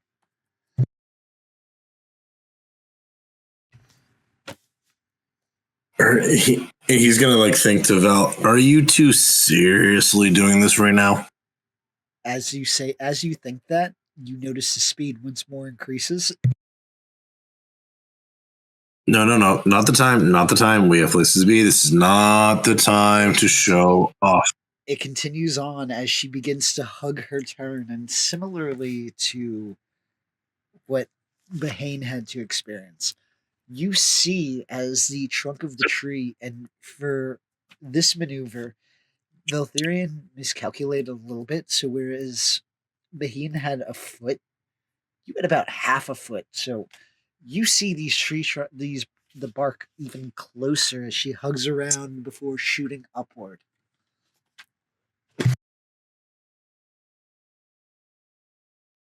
Easy on the turns. Too close. Too close. We need to stop. Slow down. Slow down. Thanks for nothing, you useless reptile. She's gonna turn her head around once you guys are hovering at the height limit. Who are you calling a reptile? I can eat you off of my back right now. Can you just have these thoughts and flirt later when I'm not on your back? Someone sounds jealous.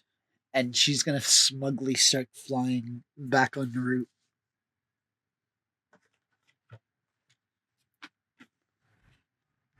I'm sorry, I didn't catch that. She was going to start what? Flying back en route. Okay.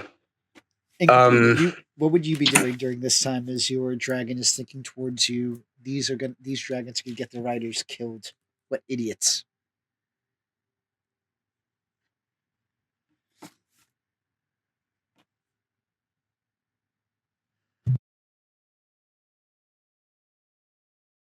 Enkidu? I'll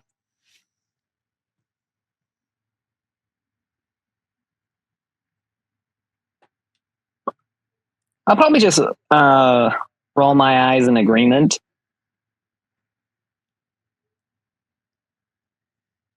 All right. And would you be still flying with them, or would you be on horses? I'd be on horse for right now. So Infrula can just fly wherever. Yep. So you'll see that she Get some exercise with them, but she doesn't go through the reckless aeronautic maneuvers.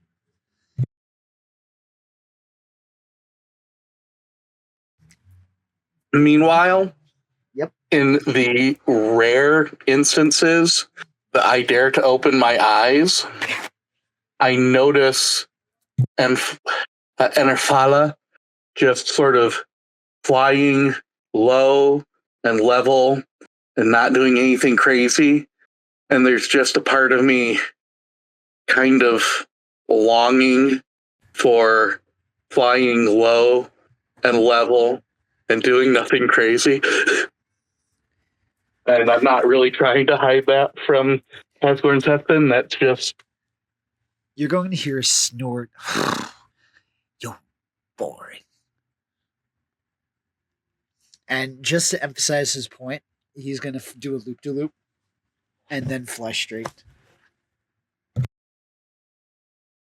I am going to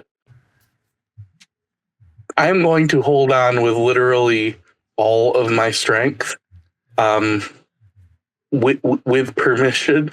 I doubt it will, but I'd like to do a strength check to see if it pinches him enough to hurt at all. Sure. I'm not trying to hurt him. I'm just grabbing on that tight. Go ahead and give me a strength check.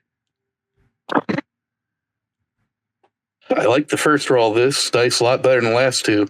That's a 5. Well, with a 5, you don't hurt him, but you also don't fall either. This is good. I'll take not falling. But with that, you are flying readily, and it would take you a couple of days, but you would finally reach the border that separates Dueldenvarden from the remainder of Alagasia.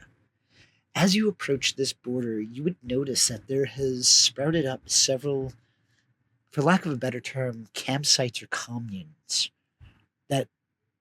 have begun to become established. Most of them are humans that are half elves that have settled in this area.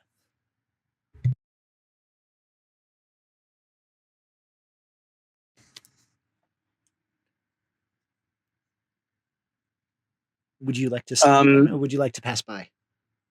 I have a question before I decide. If memory serves, elves and humans having a relationship had been a fairly rare occurrence with fairly few children from that. I'm curious whether that's something that would pique my character's interest. Would he notice, and would that seem odd to him? I would say, would you know well enough to distinguish a half elf from a human? I would say, give me a perception check. Okay, perception. It's not great, but it's +4, so Yeah, not yeah, that is that's only a 13. all right. 13 added. I rolled a 9. It's 13. You would make out what looks to be human with elongated ears, but that doesn't necessarily mean that you would recognize it as half elf. Okay. But seeing as a year ago this commune wasn't there, that in itself might strike curiosity. Okay.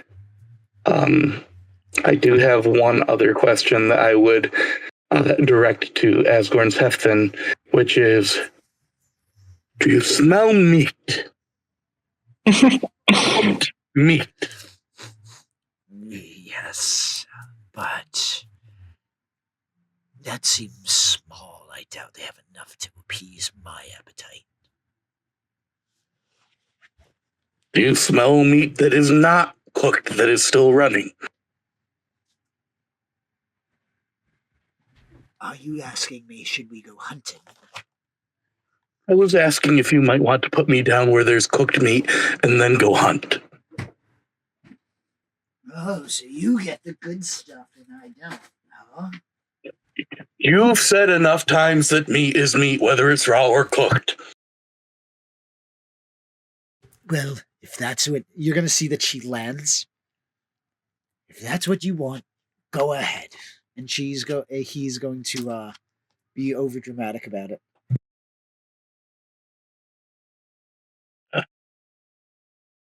If you find a good boar, might be nice to offer some to these people in thanks for their hospitality. Like a leg or something.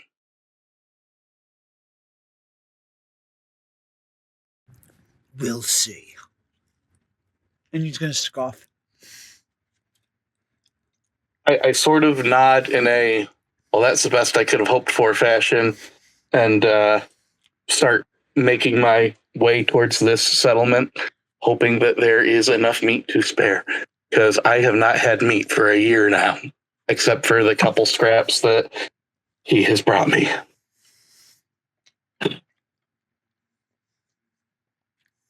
Would the rest of you also be gone? Mm-hmm. I'm curious to see this settlement.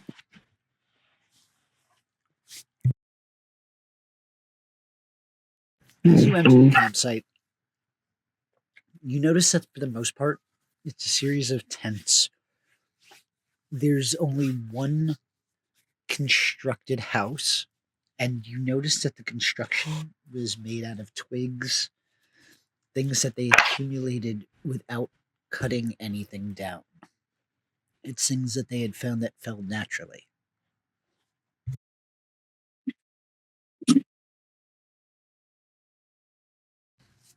The rest are tents that are made out of animal hide, things like that.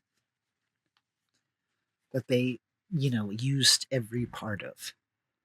The people themselves look content. You see a bard singing out tales of the overthrow of the king You hear the people's hopes for the new generation of riders. Things of that nature. Um. So, have they like? Are we all together, or are we a bit separated? You tell me. Are you guys going all together or separated? Yeah, Aaron. And are we going in with dragons seen or unseen? Well, you know that at least as Gordon is going hunting, um, Valtharion and Enderfalla would probably be doing the same. So they're going to go hunt for themselves because they have been flying all day. Please tell me that they're hunting for food and not for Asgard's Hefton. No, right now they need food. Okay. That is so much more peaceful. Hey, who knows? Maybe he's hunting for them. My character already has enough to be disturbed with from the flying. Bahane will wait when he sees the other dragons coming down to see if the others want to go in together or apart.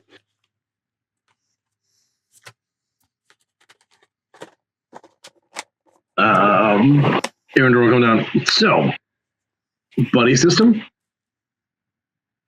Sure. But just be clear, we are going to get meat, right? Yes, we're going to get. Good. And ale, and maybe if they have a fail nerve, right? Yes. I just give you a good solid pat on the back. Now, DM, would Arendor be able to kind of look at like where the nature of the settlement, like everything's more like naturally built, like there's clearly no, like you said, like everything was built like off stuff that was like off the ground. So it is it clear that like nothing goes to waste? Yes.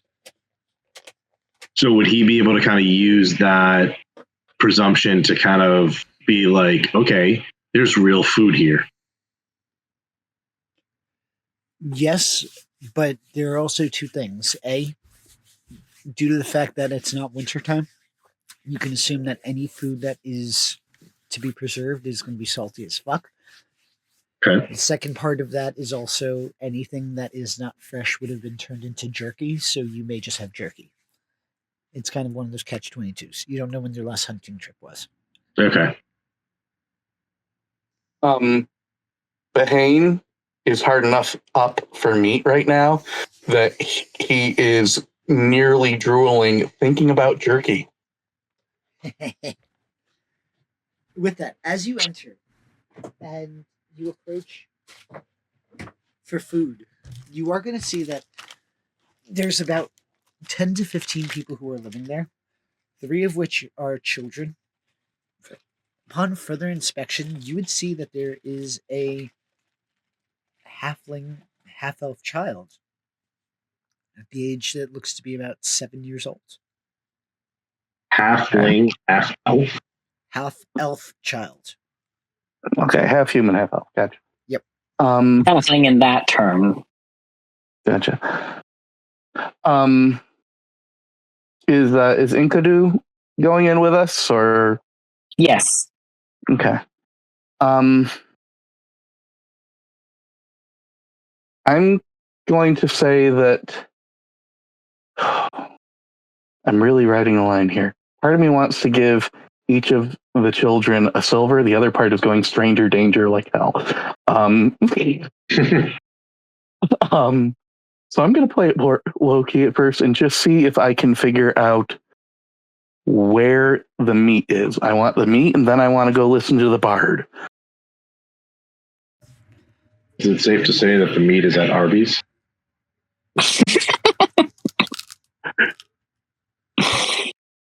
Please tell me the NPC who has the meat is going to be named Arby now. He is. You're going to hear somebody call out, "We have the meat!" I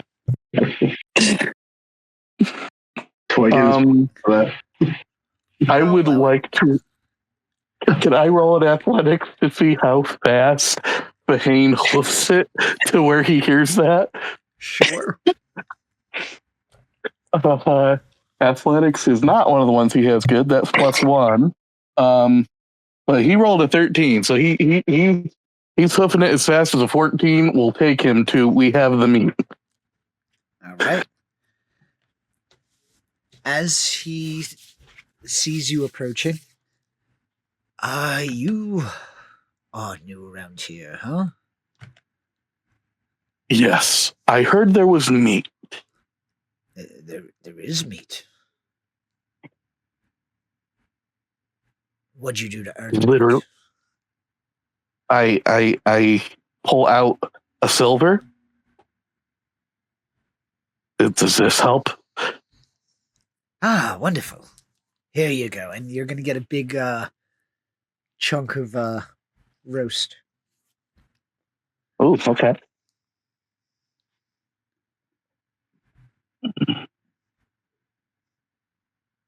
Anybody Of else? roast what? I want to know what it is roast of. Are you going to ask? First, I want to know if I recognize it. I will ask if I don't recognize it. What's your passive perception? Passive perception is 12. Doesn't look. It looks like every other roast you've ever had. He's not going to question it. Okay. It's roasted meat. Roasted meat. Have we been taught to test for poisons yet? Yes.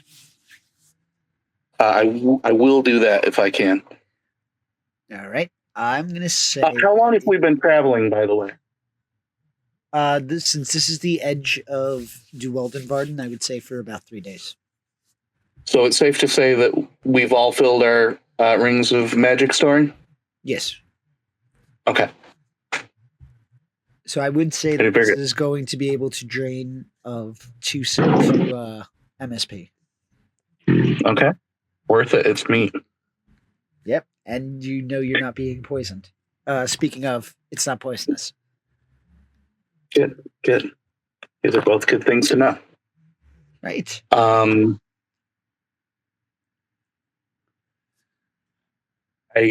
big of a chunk is this?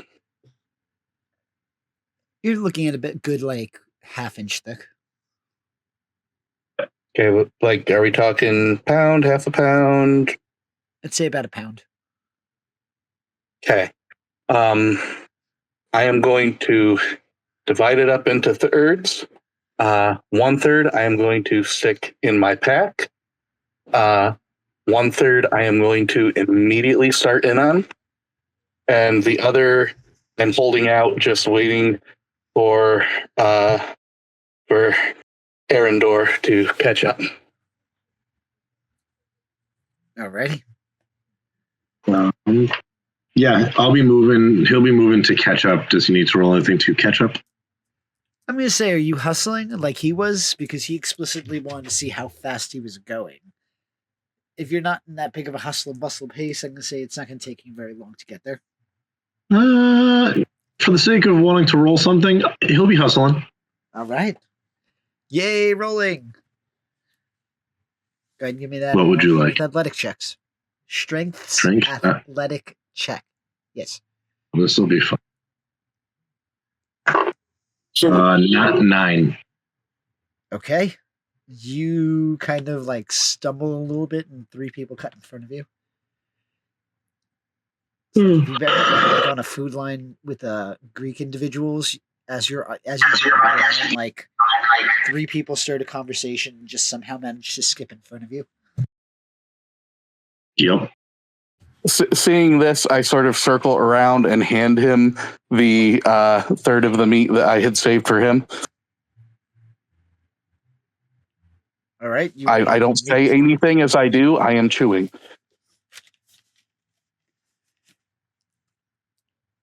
Are you accepting the meat?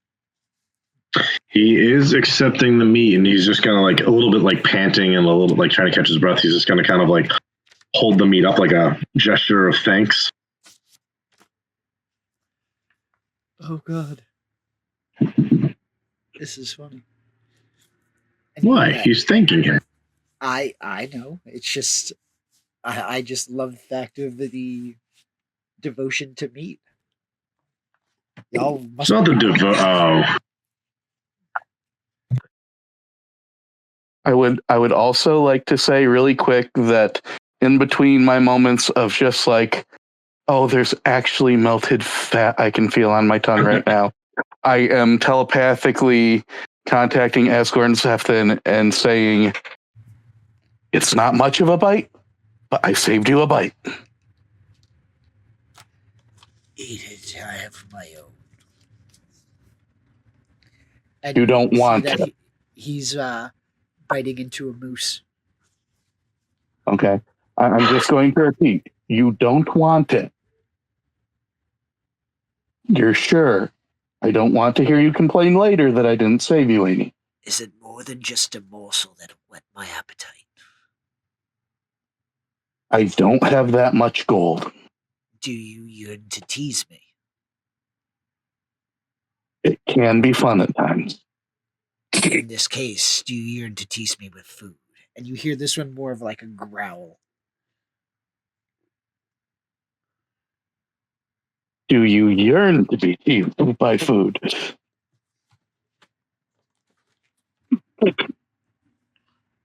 Because just remember, you tease me, I won't share next time. Fine by me. And I shut that conversation down, reach into the pack, and now I'm two-fisting it. All right. This dragon is really surly. Oh, He's good with it. He was polite. He did what he had to. Now he has twice the meat. there you go. With that, as the night goes on, you hear various conversations going through the people. Everyone give me a perception check. First roll of new dice. Okay. First, That was. I rolled 13. I have +4, so that's a 17. I have a total of 12. Okay.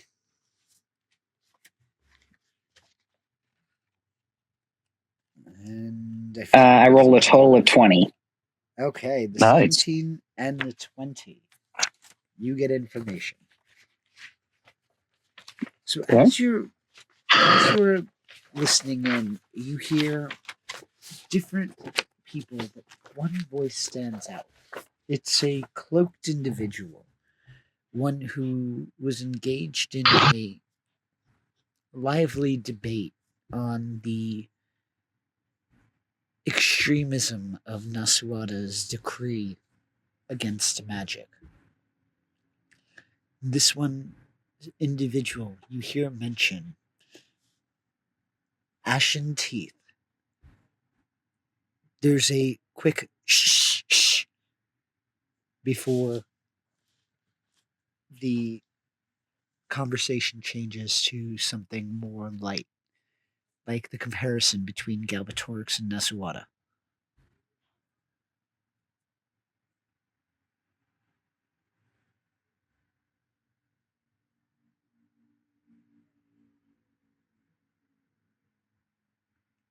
Arendor will look kind of like how called like far away from the how far away are we from this figure? You are about 10 feet away from him currently. You also didn't hear that one. I believe you rolled the 9, right? No, I rolled 12. Oh, still didn't hear it. DC was 16. Okay. Oh, okay. It was a high DC, I'm not going to lie. Nope, no worries. That's why I asked the questions. Um, are we still in the proximity of the bard? You are, but he is about 15 feet away from where you are, in the opposite direction of the hooded individual. I'm going to pretend to be paying attention to the bard and do what I can to keep listening to this conversation. I'm also going to open my telepathic link to Asgorn's Hefton just as wide as it can so that he can hear everything in case there is something that I overlook in the conversation. Maybe he'll catch it. Alrighty. How about for you, Inkadu?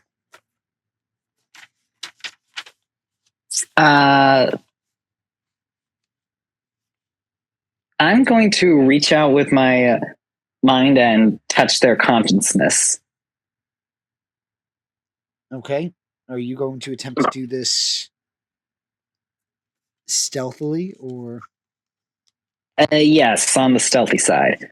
Just to. Go ahead and give me a stealth check. A what? A stealth check. Oh, stealth? Because you are touching their mind. So this is really just to see whether. I roll a total of 4. Okay. That one's going to recognize, see that somebody's touching his mind. All right. As soon as you reach out to touch their minds, you are going to feel the cloaked figures or one of those two minds immediately go to attack yours. Only one memory slips before your dragon is able to close off your mind from this individual.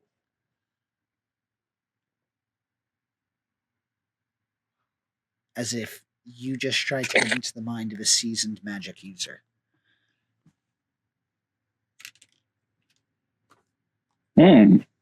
What are you doing? Why would you do that? You hear a telepathic snarl coming your way.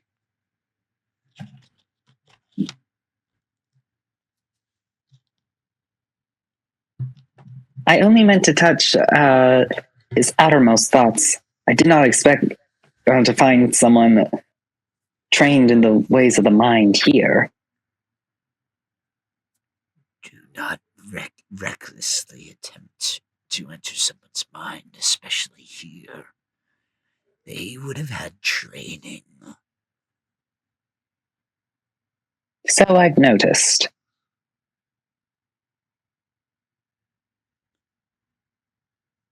You're going to see the cloaked individual stand up and walk across the fire past the food tent, not looking around at all.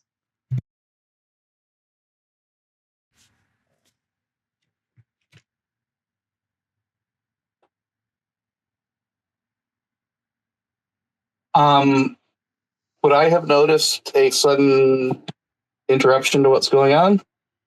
I would say that you would have seen a blank expression or a slight panic expression, depending on the stoicism of Inkadu. But if there's no actual cue from Inkadu, and I'm going to actually ask him now, then you would really have no key because it was all kind of telepathic thing. So now, Inkadu, how stoic would you be right now? Would you have like worn that flash of panic on the face, or? I would have been pretty stoic.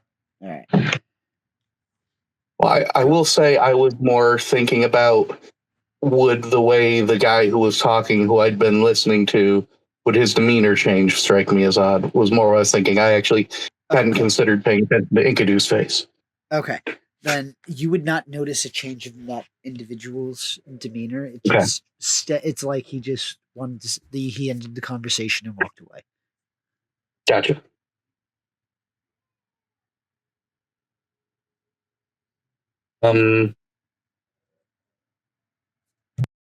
Is Inkadu our Enkidu and oh, good lord, I'm still in the learning name stages. And Arendor, are they like near me?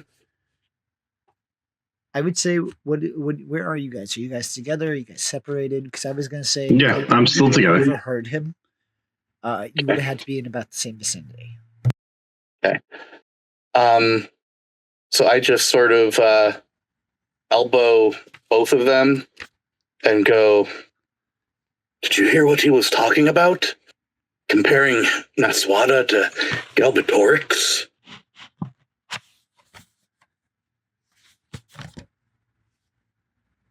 And I'm saying that in kind of a hushed tone, like I don't want a bunch of people hearing, but I'm saying it just loud enough that they next to me can hear over the bard about 15 foot away.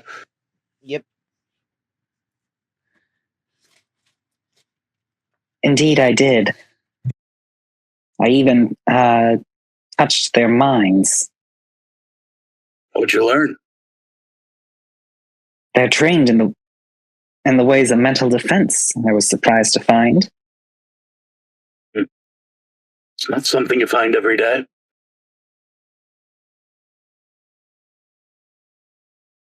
Is this the sort of thing we should be looking into, or I mean, people will talk, but not all of them are going around shielding their minds.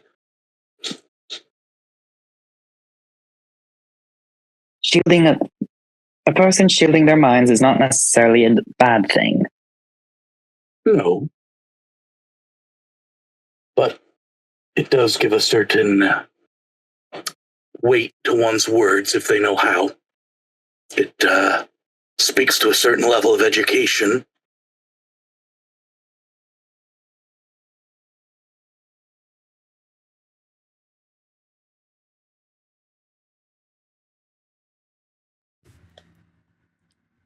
You are going to hear that the bard ends the ballad of Aragon, the Shade Slayer, and begins to progress to a tale that has recently surfaced about Brahm, the egg thief. I will say that as he does this, as a fellow bard, I give a respectful length of applause and toss a copper. He will bow his head.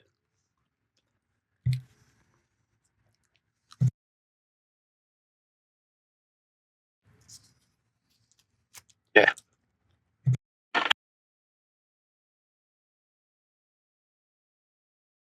That's all I needed to do was give him his applause, toss him a copper, shared profession and all appreciation. So, back to listening.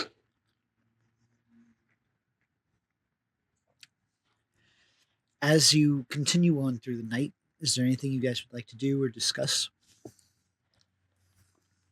Do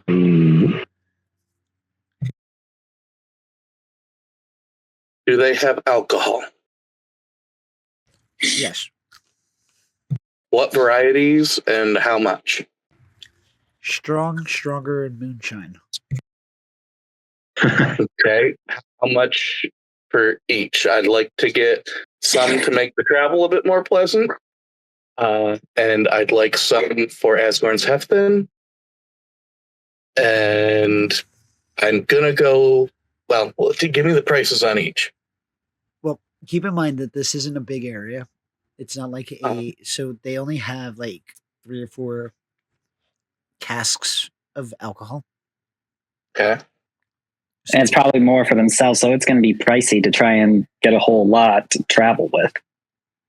I still want to know. I'm going to weigh it. So it's going to be about, they're going to charge you, since they have so many, 3 gold pieces per barrel of ale.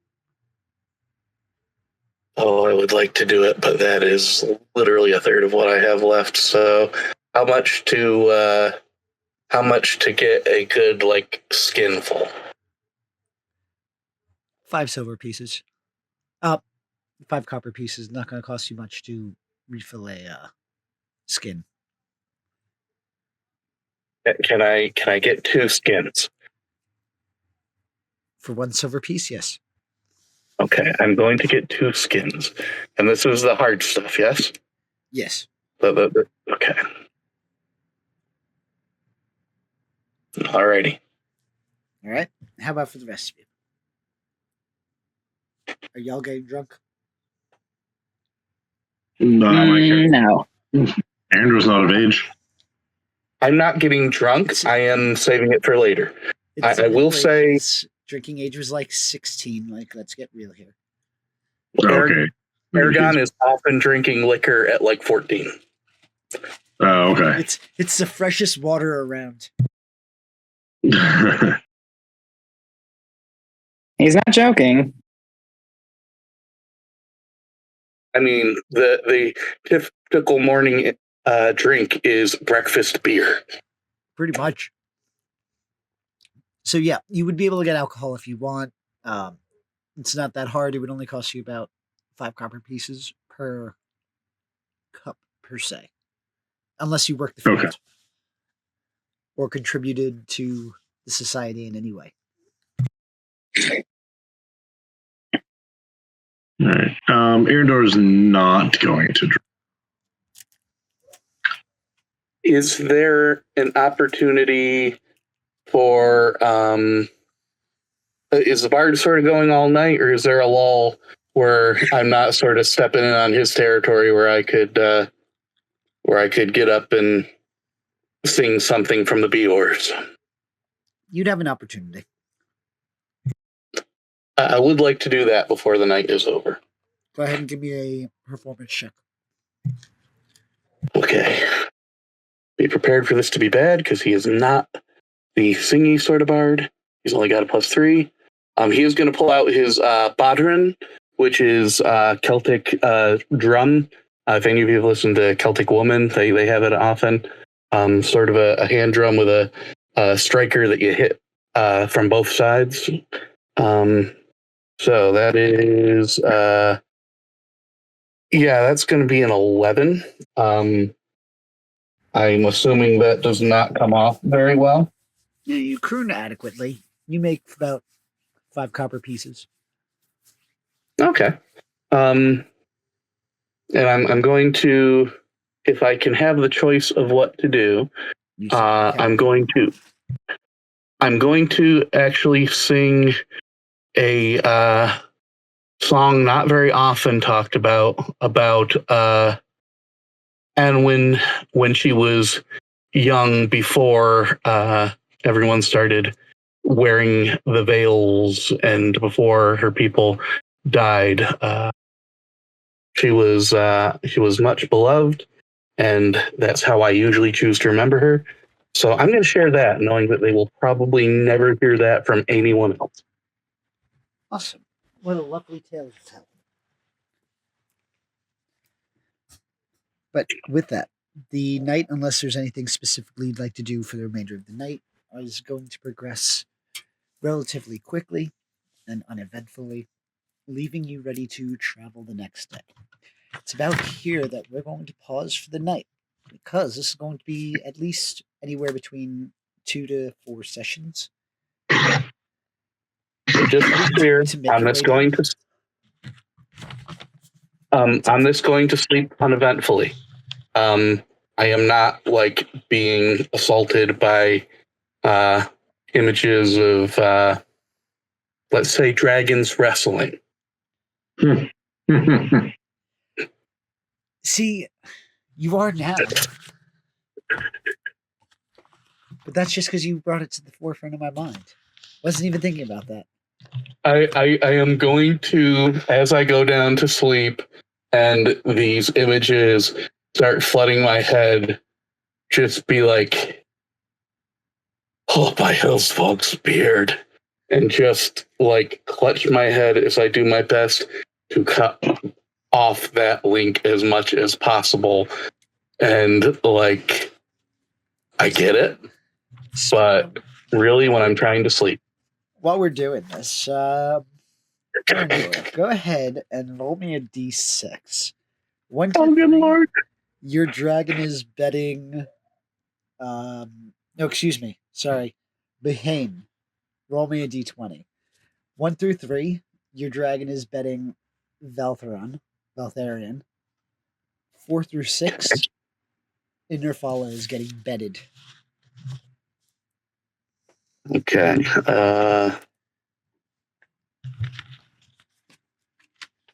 That was a 4. All right. So between Enkidu and Behane, you are getting random bouts of mental projections of an emotional state of ravaging. Sweet dreams. I do my very best to make sure that me and Enkidu do not make any eye contact whatsoever.